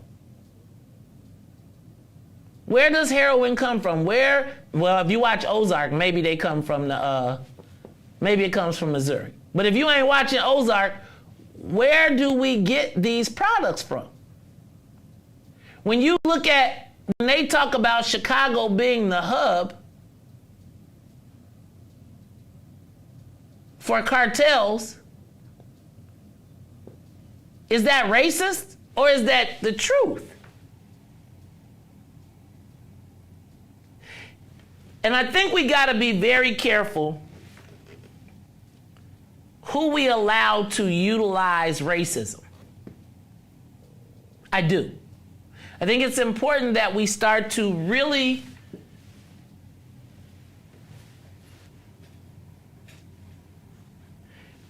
see, racism reminds me of the connotation.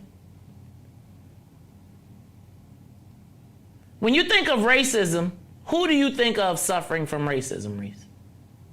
Black people. Black people. And so it feels as though our struggle is being co-opted by other groups to their benefit. So when you get called a racist, you think, when I think of racist, the first thing that thinks in my mind is the Ku Klux Klan, all of the suffering that black folks do. And so racism has a very strong connotation in this country because of black people. Not saying nobody else suffered from it, but let's be clear that racism was defined in this country by the treatment, how black people were treated. And to know that when I drive down Madison and we see people leaning, and we find out about people dying from fentanyl, Riis, if we can't call it what it is, then how we gonna fix it? But it becomes a tool to make you be quiet, because who wants to be called a racist? Right? But there also seems to be a benefit for other people calling it out, even if they mean it for your intent. Can I tell you something that I learned that happened? I had a client, Riis, had a client that was accused of being racist. And so they hired me to come to the meeting. Riis, of all the people that claimed racism, none of them were black. And they were claiming racism for the black people. And when you talk to the black people was like, no, I'm straight. But it became a way for them to get attention. It was a way for them to get their issues to the forefront. And I think we have to be careful as we allow people to continue to use racism, because racism is I don't know that people think when they think of racism that they think of any other group besides us. Right? Like, usually when you say you're against someone, they make it very specific. But when they want to co-opt our messaging, then Riis, what they do is they put the broad title on it. It's almost like people of color now. So like, you think people of color, you think black.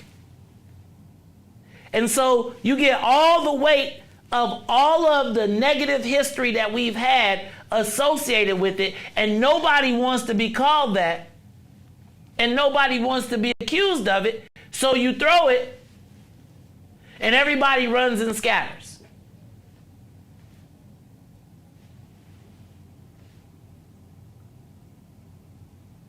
But was it racist to suggest that the suppliers of major drugs in Chicago are of Latino descent? Give us a call, 872-259-7474. 872-259-7474. And I want to make sure we don't turn this into a platform for hate, but I do want to ask the question, true, not true? And why do people perceive it to be such if it's not? Give us a call, 872-259-7474. And I got to stop watching Narcos, man. Because actually, I be giving them all type of props for putting it together when they united the favelas. All right, Coach. Riis, what's on the live line? Call you on the Maze Jackson Show. Caller? Hello? I don't even hear it click in. Caller, you on the Maze Jackson Show? Okay. No, that's it. So, racist or not? I feel like racism is being co-opted by other people. And now, other people get to call you. Yeah. I just don't understand. Can you tell the truth and not be racist? Is that possible? Or can the truth be, can race be based, you understand what I'm saying? Like, can you tell the truth and not be racist? Like, people make generalizations about us. When we talk about the teenagers going wild downtown, who are they talking about? Caller, you on the Maze Jackson Show. Hello, caller? Something ain't right. Good afternoon, Maze. Hey, caller, how you feeling today? Good afternoon, Maze. This is Hope. Hope, what's up, man? Talk to me, man. Is it racist? Was that a racist statement? Well, let me give this caveat. Is it racist for the Sun-Times to publish that all the drug money is laundered in Chinatown? That's a March 2019 article. Well, I don't know, Hope. I know that I saw that article. Is it? And can you tell the truth without being considered a racist? That's a tough one. But I do know this. For a federal official who's a supervisor to suggest that a particular group is prone to certain behavior, that goes against all the training, the federal training that supervisor has to have. Consequently, for him to have made that would fly in the face of all that training, and I understand now why the feds had to essentially back away from the case. Now, was it racist though? Okay, so I'm with you on that. Like, that's against the training. But was it racist to suggest that the drugs in Chicago? I'm not talking about the federal law. I'm talking to me and you. Is it racist to suggest that the suppliers of drugs in Chicago are of Latino descent? I'm not saying it is. Well, I'm asking you, but like, where do the drugs come from? And that's the point. Where do the drugs come from? They're not manufactured. They're not grown.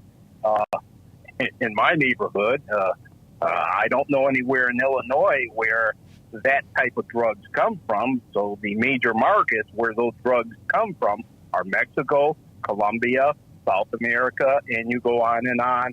And we do know that certain forms of other drugs come from Afghanistan and so forth. But, hey, we got to talk about the point of origin. And if the point of origin is where certain people live, well, got to wear that hat. I'm sorry to say, that's not racist. Okay, that's what I like you, Hope, man. You know, you keep it real. I'm not calling anybody anything. I just think that I don't know if we can't say where they come from. How do we stop them from coming? But I figure that that's the whole trick, to say it doesn't exist so you can keep it going. All right, y'all, it's the Maze Jackson Show. When we come back, we only got an hour left. Where does this time go, man? We'll be back after these messages. We'll be back. The Maze Jackson Show will be back after this break.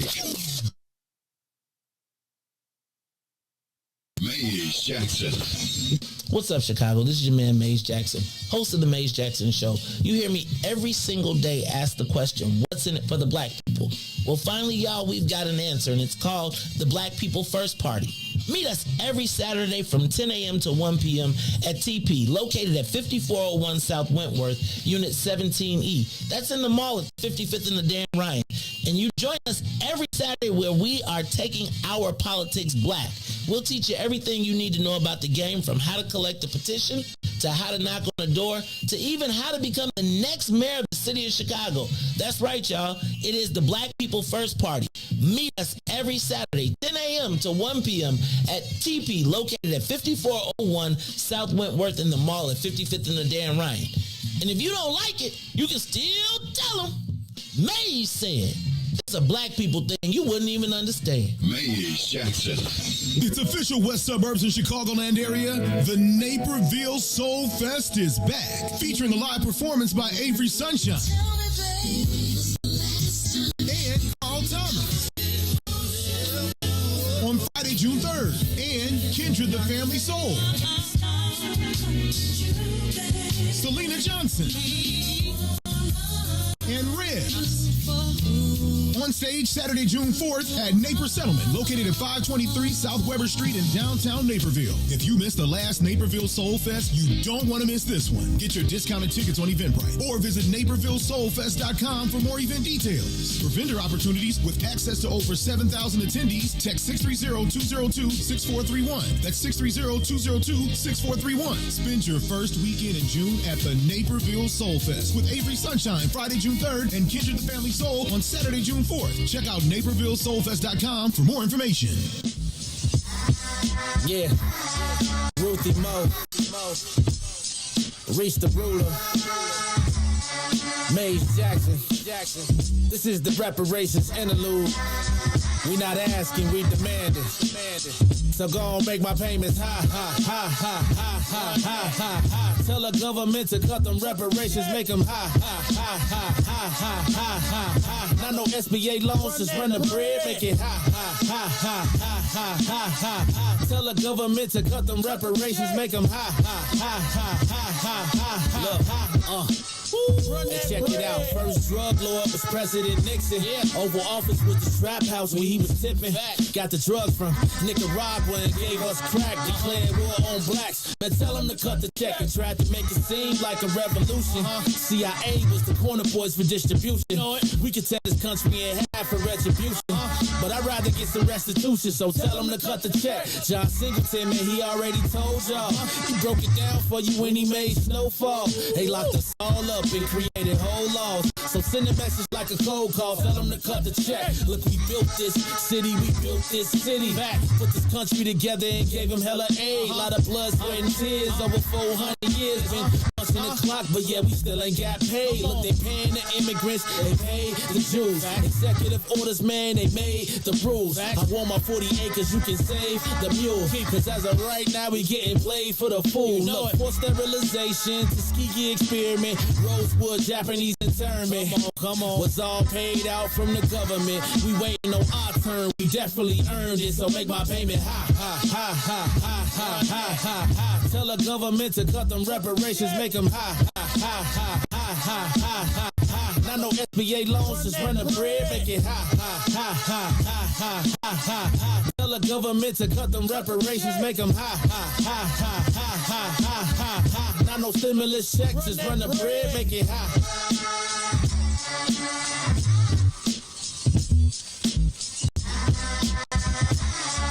Yeah, Ruthie Mo, Riis the ruler, Maze Jackson. This is the reparations interlude. We not asking, we demanding.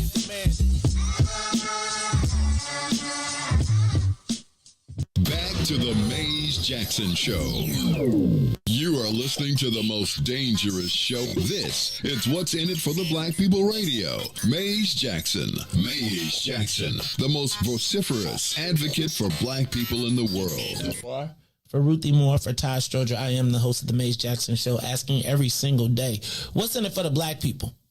And if you don't like it, you can still tell them Mays said, Mayor Lightfoot, man, we ain't accepting that. We ain't accepting that. Let's go. Yeah.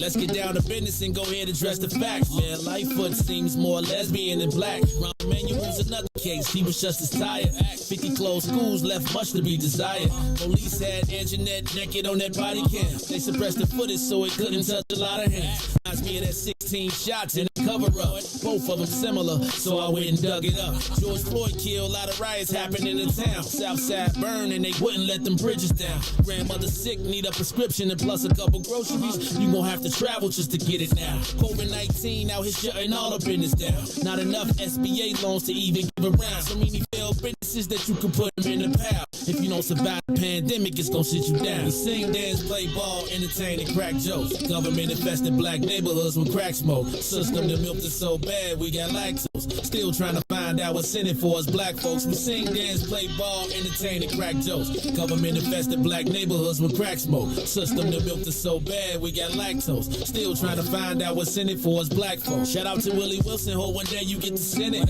We need some different players in the game to handle business. Too many shady characters like Madigan and Blago. But when you really break it down, it's typical Chicago. City full of gangsters, it's what the land was built on. Same streets with hood legends DNA get spilled on. Carjackers out here lurking, trying to get they steal on. Looking for a block to put them Hellcat wheels on. Let us give bogus appraisals a red line. Car crackers out here getting minimal fair time. And I'm still carry, I stay with the pipe. Illinois gun laws giving minimal rights. Stay up on the swivel, make sure I'm moving tight.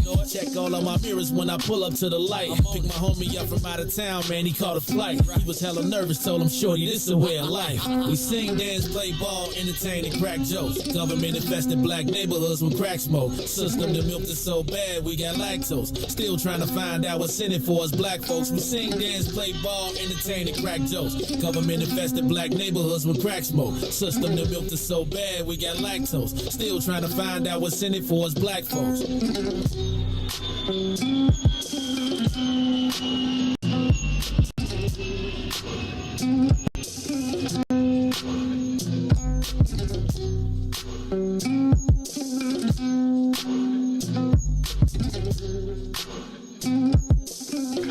Wake up, Chicago. Actually, not wake up. It's this afternoon, so maybe you're waking up from your afternoon nap. But actually, you're supposed to blow the whistle. Be like, hey, blow the whistle, because it means it's 5:12, which means y'all should be on your way to the car. To the car. Did you say car? Car? You know, work is like 5:30 now because of that lunch. Look, y'all don't get paid. See, Riis, you got to get somewhere to get you paid lunch. Nah, ain't nobody paying. Ain't nobody paying to eat. Wait, so y'all getting out 5, so y'all got to wait till 5:30? All right, well, y'all tripping. All right, well, it's the Mays Jackson Show. We live right here on doing our thing, 5:30. 5 o'clock is 5:13. For the people that from the old school, y'all probably still be like, I'm out of here. You know, at 5, what time you start wrapping up from work? If you get off at 5, what time is work over? 3 o'clock? If you get off at 5, what time is work over? What time is like, now you just BSing around? Like you gonna lollygag around? Like I used to be at 3:45, I'll get up, go to the bathroom. Yeah, you know it's them bathroom trips. Hey man, it's them bathroom trips. When you go on that trip and try and hide out, stay low key for a minute, right? You might try and get your newspaper read in or something along those lines. But at what time do you stop working your job? How many minutes before? How many, like what time? Now, Riis, be careful. Don't incriminate yourself. No. At my warehouse job, like it all depends on the job that you at, though. You know what I'm saying? But like usually, if you gotta work, then I say about 5. If you get off at 5, in like 30, you start to like linger around, do stuff. But yeah, but no, I don't think no job you got At 3, that's crazy. Like you out of there at 3. So don't tell me to do nothing. You still got 2.5 hours left. Nah, man. You know, black people be like, man, what you mean 3? What time you put your desk away? Or do you try to make your desk look like you still doing something? Right? Like you, in case the boss walk by. Oh, of course. You gotta always have it open. You know what I'm saying? You're fake busy. Fake, yeah. You can be fake busy. 3:45. What's your fake busy time? Yeah, but most of the time when I did have a desk job, it was a call center, so like you had to really take calls all the way until it was time to go. So I never really had, except like a warehouse job was like the only job where I could take an order, and my last order I just take all day doing it. A lot of gagging around, do some stuff like that. But. Roberto, we did the cannabis. But if we said who owned, we'll get in trouble for talking about who owns the cannabis. So we ain't gonna do it. See, leave us alone. Don't be over here. We cannot tell the truth. Because again, racism is no longer. I don't know that we own racism anymore. Like I don't know that black people I don't know that we own racism anymore. I think the racism has been diluted, and now, like, I do believe that very shortly we'll be able to be called reverse racists. Yep, I do. I think that, so Riis, I still, just real talk, and then we're gonna let this thing go. Was it wrong for him to suggest that drugs suppliers come from south of the border? And is there a way that he could have made that generalization without getting in trouble?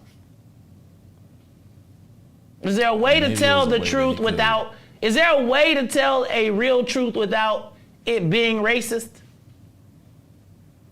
Yeah, you can do that, but then it's kind of like, and that's what made it, I guess the way that he said it is the reason why, because you saying, like, it's kind of like, so did you arrest him because because you felt like he fit the description for the people that Riis, he fit the description. They caught him with 8 kilos and $600,000.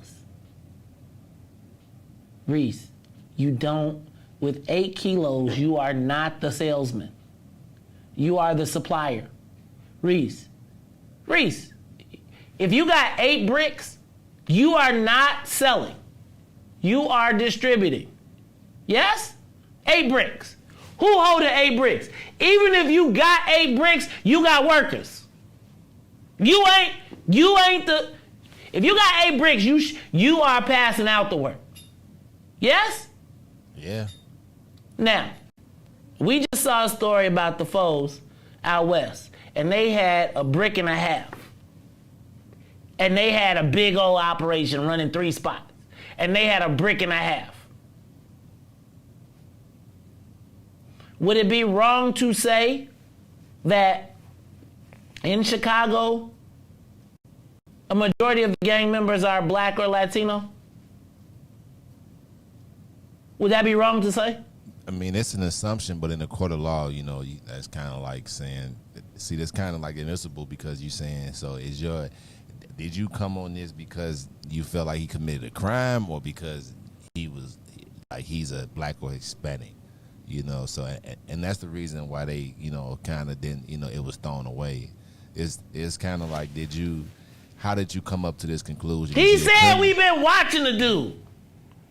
But are you watching him because he's Hispanic and you feel I'm watching him because he got 8 bricks and $600,000 in his garbage can. Well, then there's no need for you to say that the reason why is because of his ethnicity. Okay. So you cannot tell the truth. No. I know you got to bend it a little bit. So how? Okay. I just thought that was pretty odd. Like, honestly. So they need to stop with the TV. Like, even on Snowfall, when the U.S. was trafficking the drugs, they went to Colombia to get them. They went to El Salvador to get them. Okay, I'm done. All right, I think I've learned my lesson here. You can say it, but you cannot say it. Yes? Yes. Can't say it. Yeah, exactly. Say it, but don't say it. Just, okay. All right, so it's the Maze Jackson Show. I want to move on. The new topic I have is black care in the hands of others. Riis, do you remember last week when it was over 95 degrees? I think it broke even 100 at some point in some places. Do you remember that last week when it was super hot like that? I thought I had put my turtlenecks away. I had to pull a turtleneck out today. But Riis, the premise that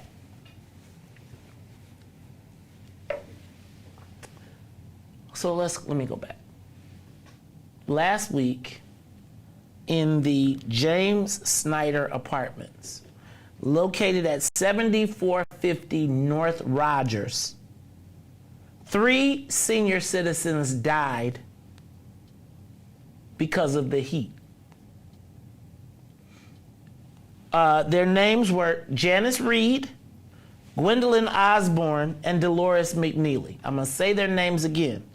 Janice Reed, Gwendolyn Osborne, and Dolores McNeely. Those 3 women died at the James Snyder Apartments at 7450 North Rogers last week. One of the victim's sons said that when he walked in the room, the temperature read 102 degrees, and it was like she was in an oven. The seniors had been going down to the management to complain, to say that it was too hot in the apartments. Riis, when it was 90-something degrees, not only did they not turn the air conditioning on, but they had the heat on.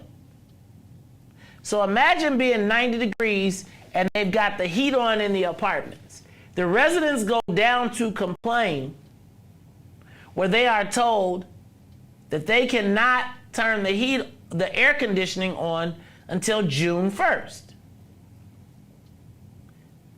3 black seniors dead. The Hispanic Housing Development Agency, which ran the facility, said that there was a mistake with their staff, who didn't understand the city rule on when the heat had to go off. Riis, I gotta ask,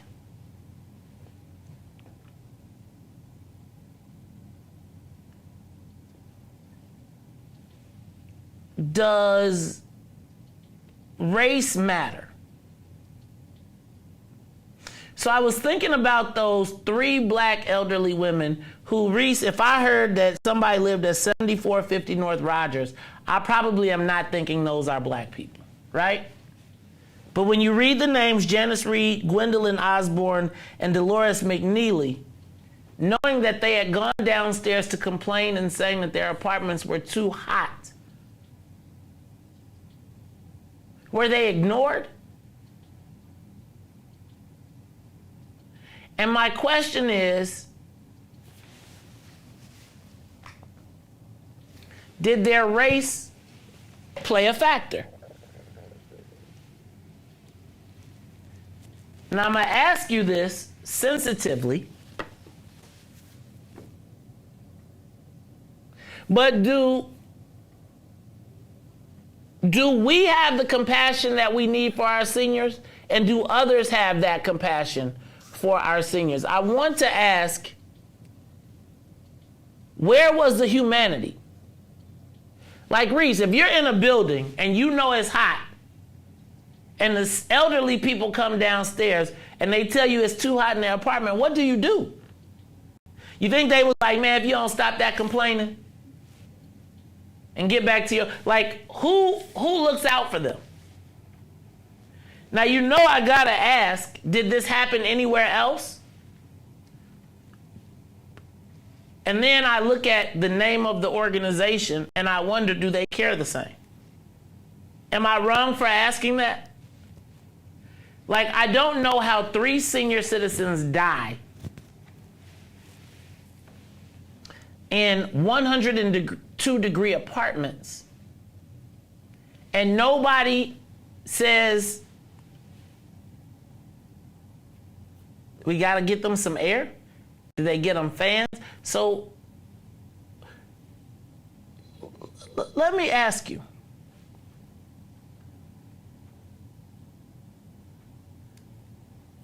Can we leave our seniors in the hands of other organizations? And if so, if we know that they're in the hands of other organizations, should we be vigilant about how they're treated? I was telling you, I remember last week when I told y'all, or 2 weeks ago, I went to go see one of my good friends in the hospital, and I went to the hospital in Berwyn. And when I got there, they treated me way different than they treated everybody else. Like, I wanted to go visit my friend. They said I couldn't swap out. They let people jump in line in front of me. What happens when our people are in the hands of others? Shoot, what happens when they're in the hands of us and we don't care? But I do wonder who is responsible for the compassion for those black women, those elderly seniors who died in 102 degrees. Did they make the mistake anywhere else? Riis, according to the staff, they told the seniors, y'all know we cannot turn on the air conditioning until June 1st. Now, Riis, I'm going to tell you, I know that there's people that are like that. But when does common sense overrule the rule? We probably haven't seen heat at 95 degrees. But again, Riis, they kept the heat on. So the heat was actually blowing as it was 98 degrees. And I guess who is the management? Who is the person that makes the difference? And do people feel the same compassion if you're not their own? Give us a call, 872-259-7474. 872-259-7474. I feel like these seniors in the care of the Hispanic Housing Development Agency, what do we have to do to make sure that this doesn't happen? And should our people be left in the care of others? Will others treat our seniors the same way or have the same compassion? I just can't imagine being in a room, in a building with seniors and the degrees are 90 degrees and we ain't doing everything to figure it out. And they said they wouldn't turn the air conditioning on until June 1st. Now, that sounds like my daddy a little bit. Riis, remember he wouldn't turn the heat on till... But I just don't understand that. Give us a call, 872-259-7474. Does race matter in who takes care of us? Call you on the Mace Jackson Show. Hello, this is Katie. How are you? Hey, Katie, president of the phone club. What's going on, my sister? I think race matters in everything that we do. Some of our historians, the guy died. What's his name? The historian. Lemuel Stinson? Yes. Lemuel. Yes. Yes. He said race matters in everything that we do, and it's true. You're going to look out more for yours most of the time than anybody else. But, you know, my eyebrows raised, too, that it was controlled by the Hispanic, some Hispanic associations. So, you know, I get to think, I said, well, I wonder what's going on over there and what other buildings is going on. What's going on in these senior buildings with this heat? And we all know what happened in the 90s. I mean, we would never forget that. So do these people know that in the 90s we had so many people that, and I believe it was black people that died, if I'm not mistaken. Always is. And yes, and I know I turned on my air last week because it was hot. And so, you know, we need to find out what's going on. I'm glad we're having this conversation. And we need to have someone maybe come on and tell us about what's going on in these senior buildings, because it's a lot that we don't know. and we have to look out for our seniors. I'm a senior, so we got to be careful. I think one of the ladies was the same age that I am, 68 years old. So we got to be careful. And so that's my my comment about this. We got to look and see what's going on. I mean, it was hot in there. It's pitiful. And those buildings, they get real hot. They get real hot. And then they had the heat on, Katie. Yeah, had the heat on. That is ridiculous. Who manages these buildings? And the alderman and the mayor need to get behind this, especially with this climate change. We have all kinds of, tomorrow it's supposed to be 80. So, my air goes on. Tomorrow got heat on today, it's air on tomorrow. Right. This weather is kind of crazy right now. I'm sitting up in here with the air conditioning on. Hot. Man, thank you, Katie. I appreciate you calling. We do have to care and look out for our seniors, y'all.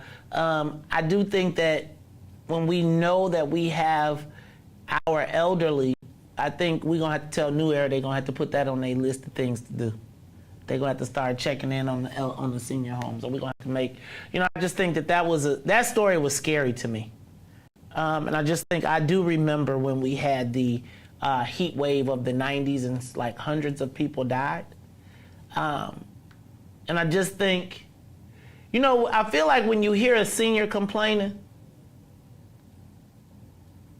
you got to kind of do everything you possibly can to make sure that they're in a better space because you're in a better position. So I just was curious to know, what did race matter? Give us a call. Give us a call, 872-259-7474.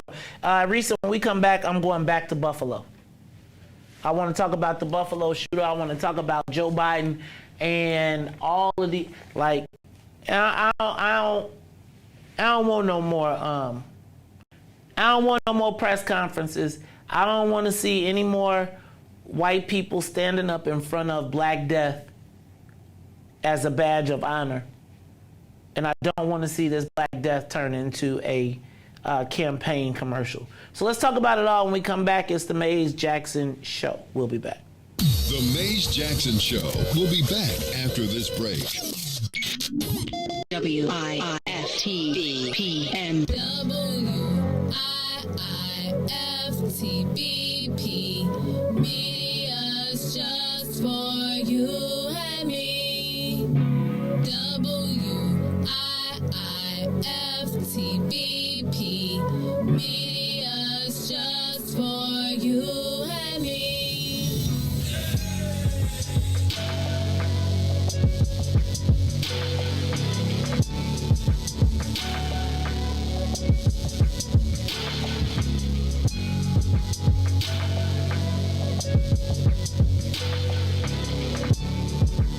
What's up, Chicago? This is your man, Mays Jackson, host of the Mays Jackson Show, and I don't know if you've heard the news, but we're moving to the afternoons.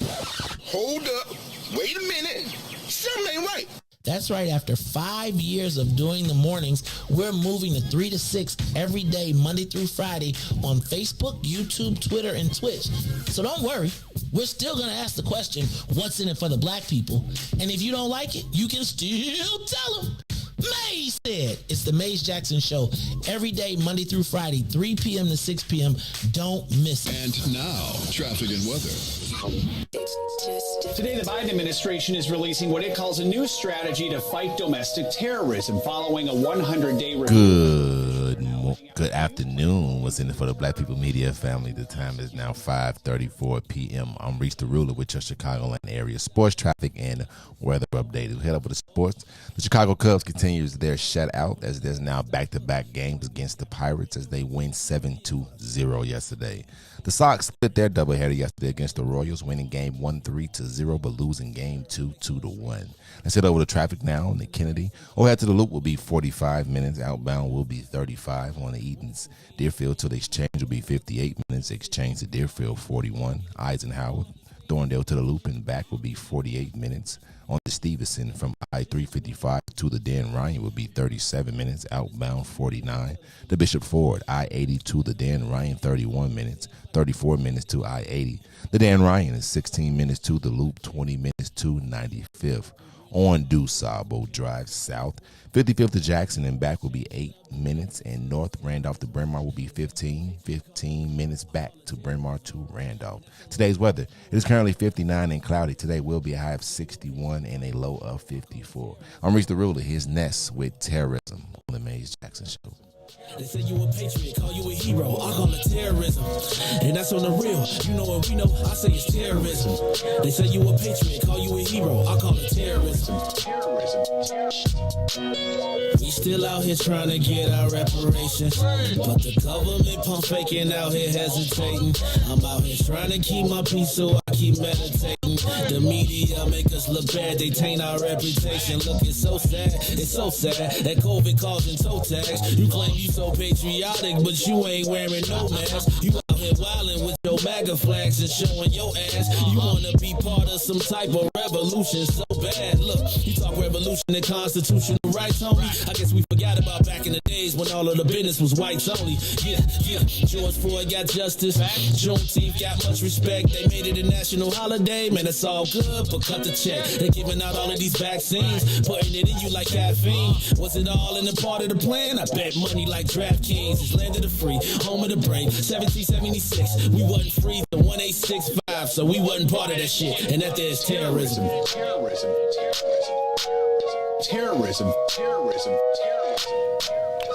You are listening to the Maze Jackson Show this afternoon. I am your host, Maze Jackson. Got my man DJ Riis the Ruler. And Riis, it is 5:35. If they ain't on their way to the car, they run into it now. They gotta go to the parking garage. Do people still going back downtown to work? Black people ain't never been off work. Hey, it was a trick. So back in my last job, you know, black people always figure out a loophole or something. So it was 7 minutes. So if you did 7 minutes over the 15, then it went towards the closest 15. So like basically, if I clocked out at 5:23, I clocked out at, it rounded up to 5:30. So by now I'm already in the car going on the road. People used to sit there and wait at the clock and be like, bro, man, you're not gonna wait till 5:30. I'd be like, yeah. And I told them same amount of money. They ain't believe me. I gone on. But yeah, so see, Riis, I'm telling you, Riis, that's gotta be old Riis. That's gotta be old Riis, right? That's old Riis. Riis, you know how when you ever watch the kickoff on football and you see all the people and they run all the way through the end zone? You gotta run through the end zone, Riis. If you're gonna be the boss, you got to be the person running through the end zone. Now, there's people that be like, once the tackle made, they walk off the field. They don't do that no more. They run your ass through the end zone, right? Riis, that's how you become the captain of the team. You got to run through the end zone. You can't take the shortcut. There is no substitute for hard work. Damn it! I want you, Riis, we gonna get you straight, man. I'm telling you, after listen to Kendrick, hey, man, I'm holding on. I'm holding on for y'all. I'm not gonna throw y'all under the bus no more. I'm not gonna y'all got daddy issues. I seen it. I heard this out. But what's the difference though? If I'm clocking in at 23 or 30, the system has made it to round up. Riis, it's my work though. That's the whole point. Like, it's not the system. You're not battling the clock. There. You shouldn't be standing there. You should be working right up till you supposed to work through it. But that's you supposed to be working so hard. You supposed to miss that it's 5:30, and you supposed to be, it's 5:50. Dang, I was so into my job, right? Because that's the dude that become the manager. That's the dude that is snitching on you. And guess what? And he gonna be, that's the dude that's gonna be the boss. Snitching. You're right. He gonna be the boss. That's the dude that's dropping his dime, y'all. The one that's staying at 550 and y'all get off at 5:30. That's the one that's making $100,000 a year. You don't talk about nobody at the job. $100,000 a year. $100,000 a year, Riis. Dime. Riis, I'm trying to help you, man. I know, but I'm just saying that's the one that's dropping. Riis, you ain't no snitching. Now you grown. Now, you ain't no snitching now, bro. I'm management.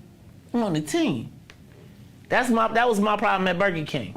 I thought I was the employees, not till I got the racket going in and we was all working together. But that's a whole nother story. Riis, run through the end zone, man. Run through the end zone, okay? I'm just telling you. Take the advice. Like, this is all I'm gonna say. You might be like, Maze, you a lame, so you don't even care. But if you ever are curious, like, because then we talk about why I'm so confident and why I'm such a great Aquarian.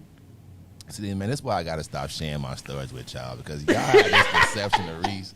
And I'm trying to tell y'all, from now on, I'm going to give y'all the politically correct Riis, answer. you are the best. Because y'all don't want to hear it. Y'all don't want to hear it. No, Riis, I think it's important for us to hear it so we can guide you correctly. Riis, I'm saying, man, like Riis, I think everybody agrees. Like, we think you're a good dude. I think someday I'll be like, Riis, past, like that commercial where they be like, you're not your parents. I'm not saying you're not your parents. I'd be like, Riis, walk, stay till 5:30. I'd be like, your refrigerator, you do not have to go look in the bathroom. You know that one where it'd be like, you are officially turning into your parents, right? Where it'd be like, so I'd be like, Riis, okay, it's okay to work to 5:31 and work all the way through it. Riis, I want you to be successful. Like, Riis, one day I want you to be like, hey, Maze, I decided I wanted to buy Wiftable. I'm gonna take everything, just get out. I'm like, Riis, go ahead, dog. I'm gonna tell you, the person, if I'm picking, Riis, if you on the basketball court, right? And you gotta pick your team and you wanna stay all day. You picking a dude that's only shooting threes, that refuses to get any rebounds, that's only shooting. You watched in the first game, he ain't playing no defense, he ain't doing nothing, just pass me the ball and he's shooting every time. If that's his role, you feel me? Yeah, but if you gotta pick your team, that's not his role. That's you watching the game. Cause you next, and you need a sixth man. You need a fifth man. And then you got 5 people on the field. And then you see 4 people rebounding, passing, stealing, they playing the whole thing. And then you got one dude, he'll go stand in the corner, he'll shoot a 3, he'll hit a 3 every 3 shots. Okay. Do you take him, or you take the dude that's giving you the all-around game? But how many shots he hitting? See, I'm not passing to him. Because according to the philosophy of Maze Jackson, if you can't score, you feel me? So I need to score. No. If according to the theory of Maze Jackson, you play your role on the team. And his team to shoot threes. That's what he think it is. If he's shooting 1 out of 4, 1 out of 3, I don't want him. Dog, I want you to be the all-around. That's not for my game. My plan is, I don't do the 3-pointers. We working. We getting twos. We DeMar DeRozan in it. You out here, Trey. You out here. Steph Curry, they're still in the playoffs. Everybody ain't Steph Curry. That's the problem. The problem is the people that be the 20% 3-point shooters be thinking that they want to walk on the field like Steph Curry too. Now, dog, if you Steph Curry and you done proved it and you got rings, hey, dog, stand in the corner and shoot your threes. I don't push it through, man. I'm gonna push it through today, guys. As you guys can see, I'm actually scheduled to work until 6 o'clock here, but I'm usually still with you guys a little bit after 6. You see how I'm pushing through? I'll be looking at the clock like, hey. Dang, you man, be looking at the clock. No, you man, don't. Let me tell you what you do. This is what you do. Let me tell you what you do. You be like 6:03.2 seconds. I'll put it down on my timesheet. You remember you told me to put it down. Nah. I got him. Riis, I ain't mad.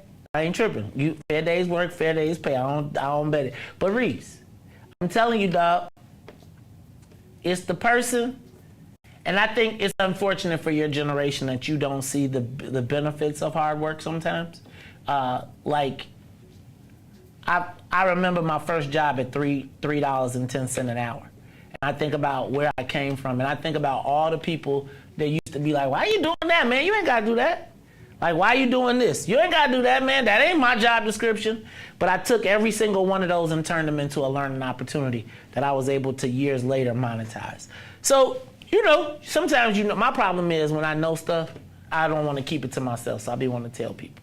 And I be like, look, young brother, sometimes people don't want to hear it, though. It's okay. I'm going to keep telling you because I want the best for you. I just think in my generation, I guess from my teachers, I like for me just to like hear my teacher at an early age just say, no matter what you do, I still, get my same check.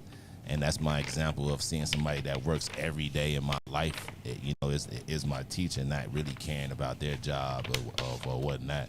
You really just here for a check.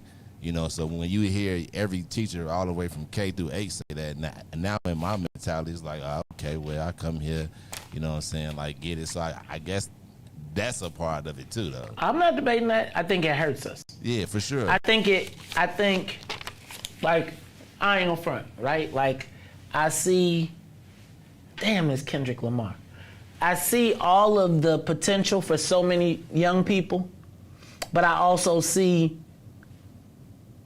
where we're missing that thing that's gonna get us over the hump.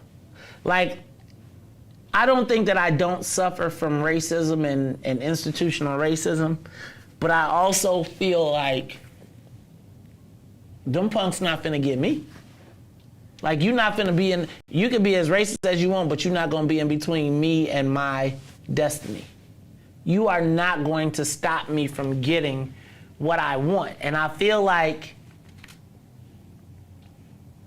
I want the other side of the glass ceiling. And I want the other side of the glass ceiling for all of us.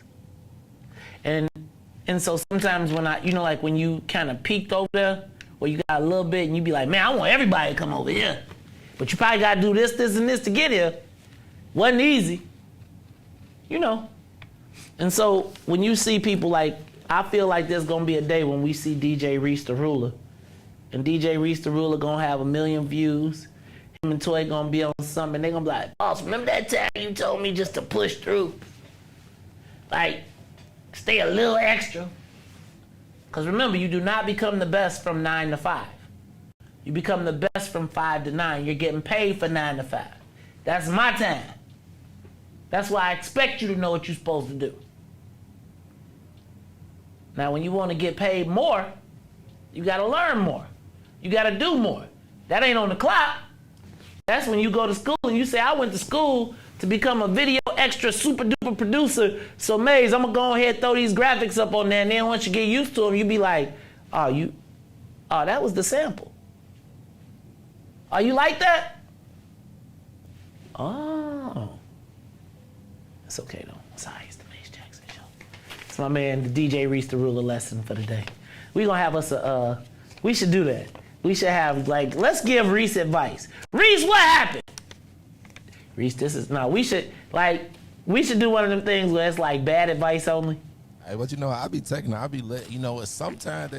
sometimes they do be gems, but and maybe it is the Riis in me, but sometimes I take it and be like, I'm gonna go right here and go left on. I was with you right here, but like I definitely, and I just think through life when you do hear it, like you try to, like everybody hears something and then if they do, they try to tweak it a little bit. But yeah, but like I be appreciating the gems, man. They be some gems sometimes. I know. Then you be like, but then it be some bullshit. He be like, you know what?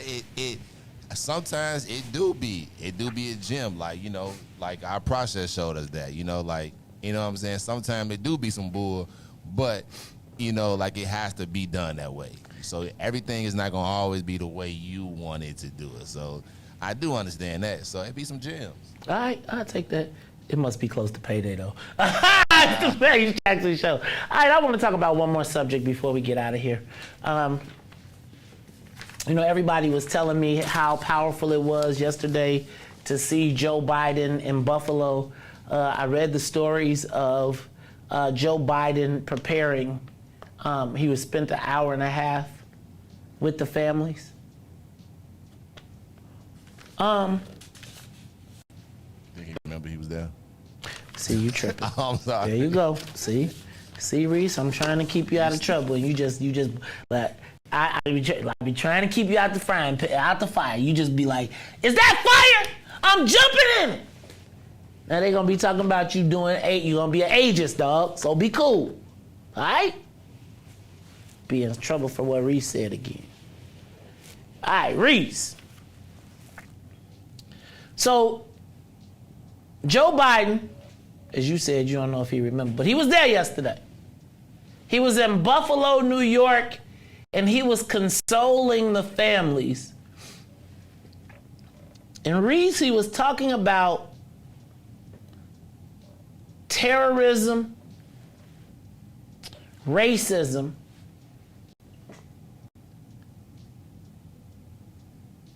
and I came to the conclusion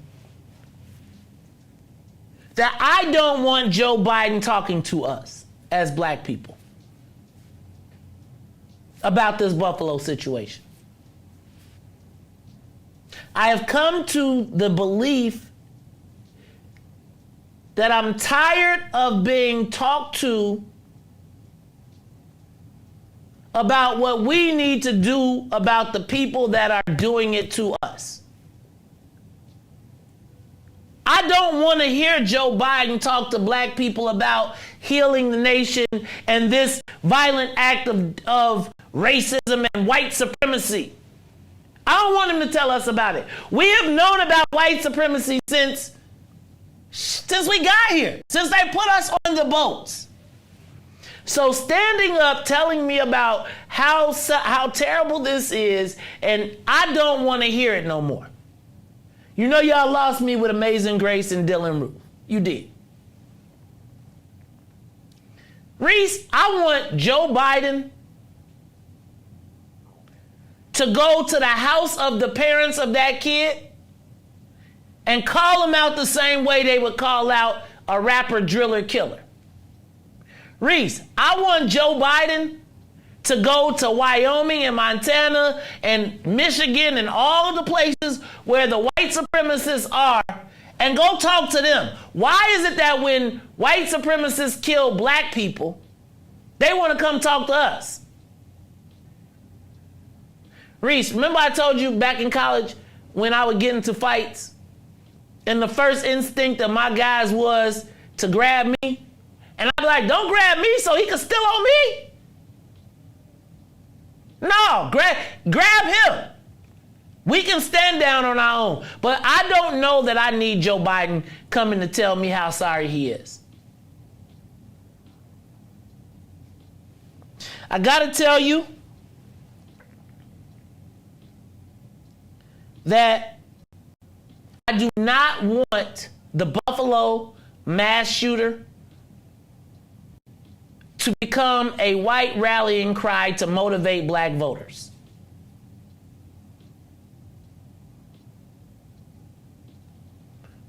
Riis, I think that what happened was a sacred violation, and I don't want to see it politicized. I do not want the Black Death to become a rallying cry for Democrats. I do not. And I still have not heard from anybody else about what happened.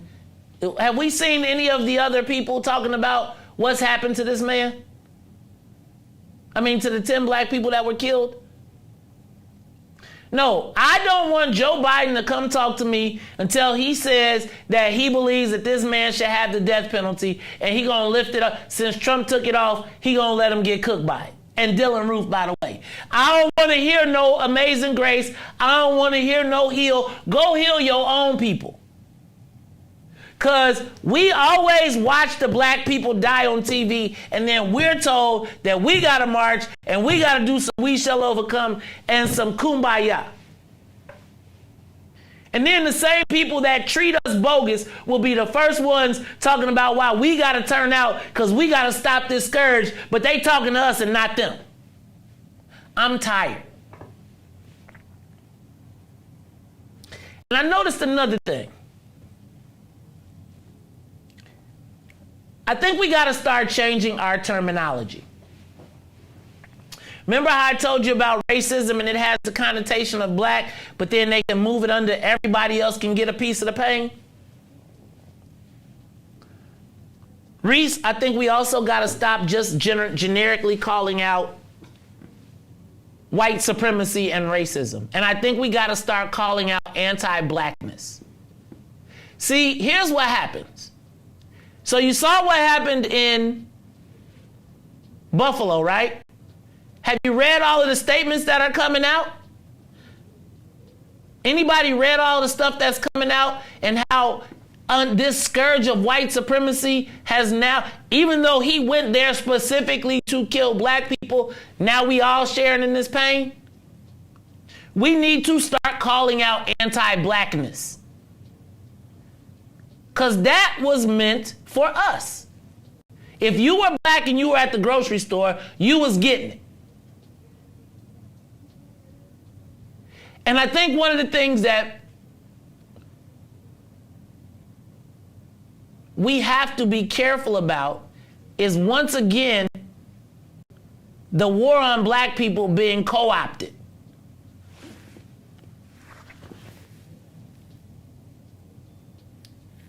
You gotta imagine, for me, watching black people talking about this issue.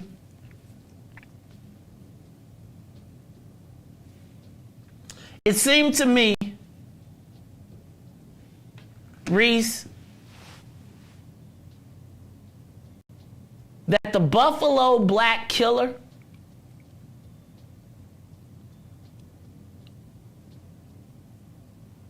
came to do hurt, harm, and danger to black people specifically. He wrote on his gun, "Here go your reparations." Remember, he saw the white guy and said, "Oh," the white guy said, "Please no." And he said, "Oh, wrong person."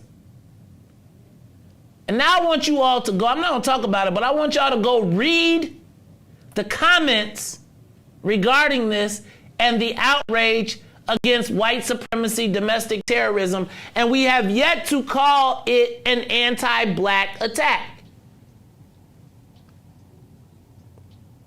You know why, Riis? I want you to read what Al Sharpton is talking about. I want you, like, who has come to our aid and assist, Riis, in this thing? Who has stood up? Who are the people? Who are the other groups? Have we seen any of the other persecuted groups come forward for us? And so, understanding that he went to kill black people, this was an anti-blackness issue. And I think that we let people off easily and spread the pain around, and we never get addressed. So I got to tell you, I have absolutely no interest in hearing from any liberal people that seek to position this as a political opportunity for them. Give us a call, 872-259-7474. 872-259-7474. Am I wrong for not wanting to hear Joe Biden or anybody standing up telling us this is why we got to go vote? And I'm not, I think we got to vote, but I am not cool with white folks taking this issue and using it as a rallying point for black people.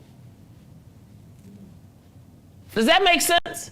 See, right now, I'm telling you, if you look at this issue, people are hoping to be able to capitalize on this to motivate a body that has seen themselves ignored.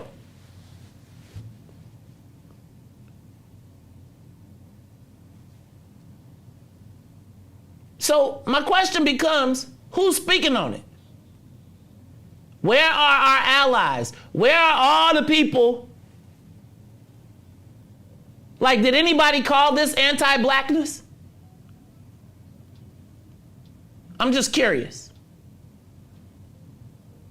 Where are our allies? Who are the people that are on our team? Who are the people that saw this massacre, that know that you got a pass if you weren't black? I mean, if you weren't black. Regardless of it. Give us a call, 872-259-7474. What's up, caller? Caller? Hey, brother, man, this is Ronnie P. on the South Side. What up, Ronnie P. on the South Side? You are absolutely right. Every day you are perfect in your speech and your language. Every human being in this country knows this is the most racist country on the planet.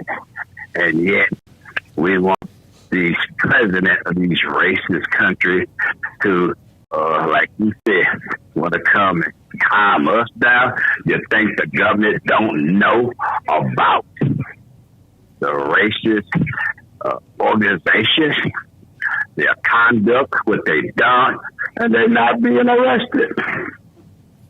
That's my comment. Thank you, Ronnie P. Hey, Riis. How many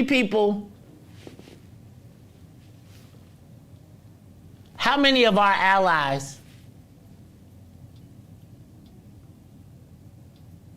have posted for everybody else but us? How many people? I remember when France had its situation. I remember when how many times has a profile pic changed for black people? Like right now across the country, you tell me who are our allies based on social media. Let that have been in France. Let that have been in Europe. Let that have been somewhere else. We would see people saying this was outrageous. This is a... Where are the people who are anti-hate?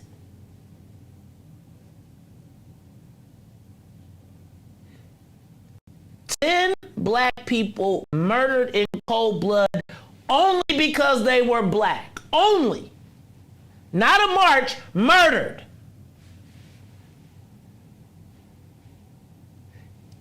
Where's the compassion?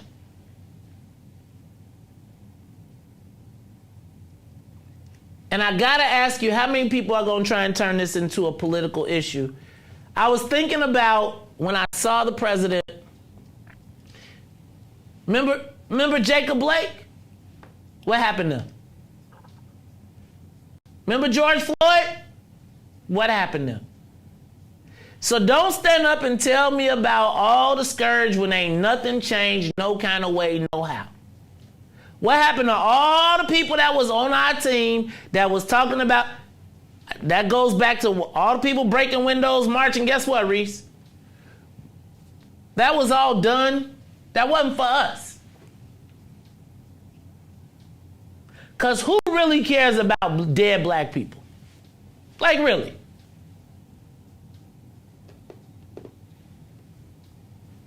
Hey, Riis, tonight, hey, to all the black people that are tuned in today, I want you to go look at I want you to go to your friends list. And I want you to go, all those people that's sitting next to you, that be slapping you on the back, that be cool because y'all cool, because see how many of your friends, see how many of anybody that you know that is not black even mentioned what happened. Let's see how many people are outraged. I want to see how much do we really care about hate.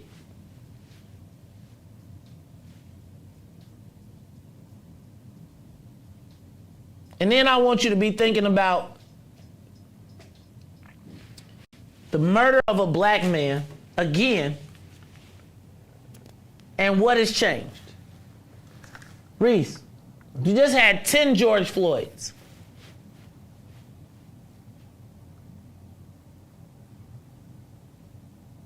Where's our allies now? See, because it's going to be very challenging for me to watch anybody else try to utilize or capitalize off this because they went to the grocery store, they were black. And they went to the grocery store and he shot them because they were what? Black.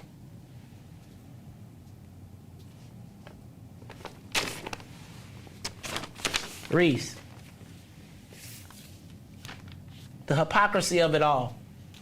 So this the task today.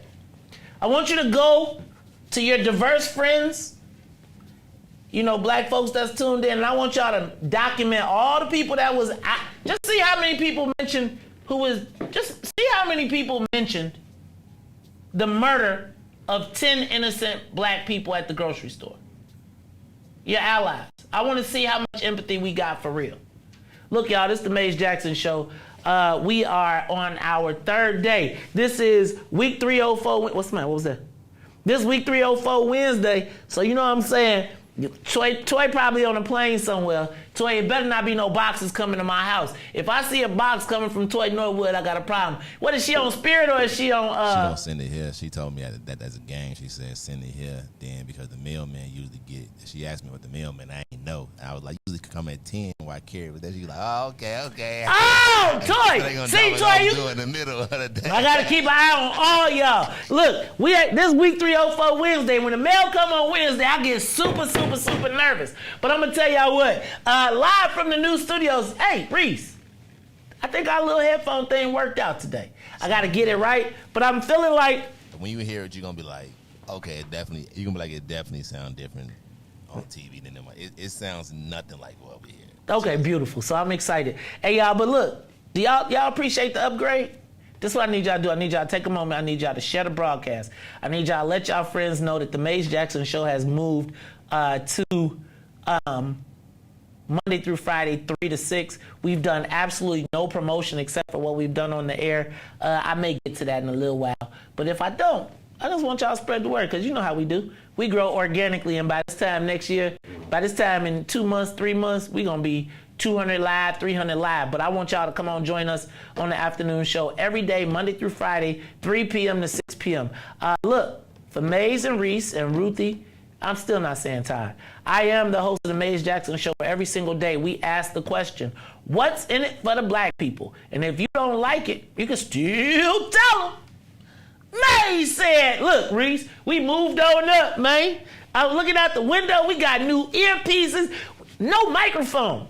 I made it, dog. I made it. All right, y'all. We'll be back tomorrow for more at the same bad time, same bad channel. Riis, I also think we need to do a new feature for, you guys start on the bartenders, but on Fridays, we should do a feature that says, man, you're going to need a drink for this, right? And it's like, you get the drink sound, and then we have a drink, and it's like, tell us the story. And then, man, you're right, we going to need a drink for this. And then by the time it's over on Friday, we'll be nice. We could play the shot game. Everybody go home. Every time Riis say, I'll be like, gotta take a drink. All right, y'all, it's the Maze Jackson Show. Maze, Riis, Ruthie, maybe Todd, every single day asking the question, what's in it for the black people? And if you don't like it, you can still tell them. Maze said, we out of here. Peace. Let's get down to business and go ahead and address the facts, man. Lightfoot seems more lesbian than black. Rahm Emanuel's another case. He was just as tired. 50 closed schools left much to be desired. Police had Anjanette naked on that body cam. Suppressed the footage so it couldn't touch a lot of hands. Reminds me of that 16 shots in that cover-up. Both of them similar, so I went and dug it up. George Floyd killed, a lot of riots happening in the town. Southside burned and they wouldn't let them bridges down. Grandmother sick, need a prescription and plus a couple groceries. You gon' have to travel just to get it now. COVID-19 out here shutting all the business down. Not enough SBA loans to even give around. So many failed businesses that you can put them in the pile. If you don't survive the pandemic, it's gon' sit you down. We sing, dance, play ball, entertain and crack jokes. Government infested black neighborhoods with crack smoke. System that milked us so bad we got lactose. Still trying to find out what's in it for us black folks. We sing, dance, play ball, entertain and crack jokes. Government infested black neighborhoods with crack smoke. System that milked us so bad we got lactose. Still trying to find out what's in it for us black folks. Shout out to Willie Wilson, hope one day you get to send it. We need some different players in the game to handle business. So many shady characters like Madigan and Blotto. But when you really break it down, it's typical Chicago. City full of gangsters, it's what the land was built on. Same streets with hood legends, DNA gets spilled on. Carjackers out here lurking, trying to get they steel on. Looking for a block to put them Hellcat wheels on. Let us give bogus appraisals a red line. Car crackers out here getting minimal fair time. And up the seal carry, I stay with the pipe. But Illinois gun laws giving minimal rights. Stay up on the swivel, make sure I'm moving tight. Check all of my mirrors when I pull up to the light. Pick my homie up from out of town, man, he caught a flight. He was hella nervous, told him, shorty, this is a way of life. We sing, dance, play ball, entertain, crack jokes. Government infested black black neighborhoods with crack smoke. System milked is so bad, we got lactose. Still trying to find out what's in it for us black folks. We sing, dance, play ball, entertain, and crack jokes. Government infested black neighborhoods with crack smoke. System that milked is so bad, we got lactose. Still trying to find out what's in it for us black folks.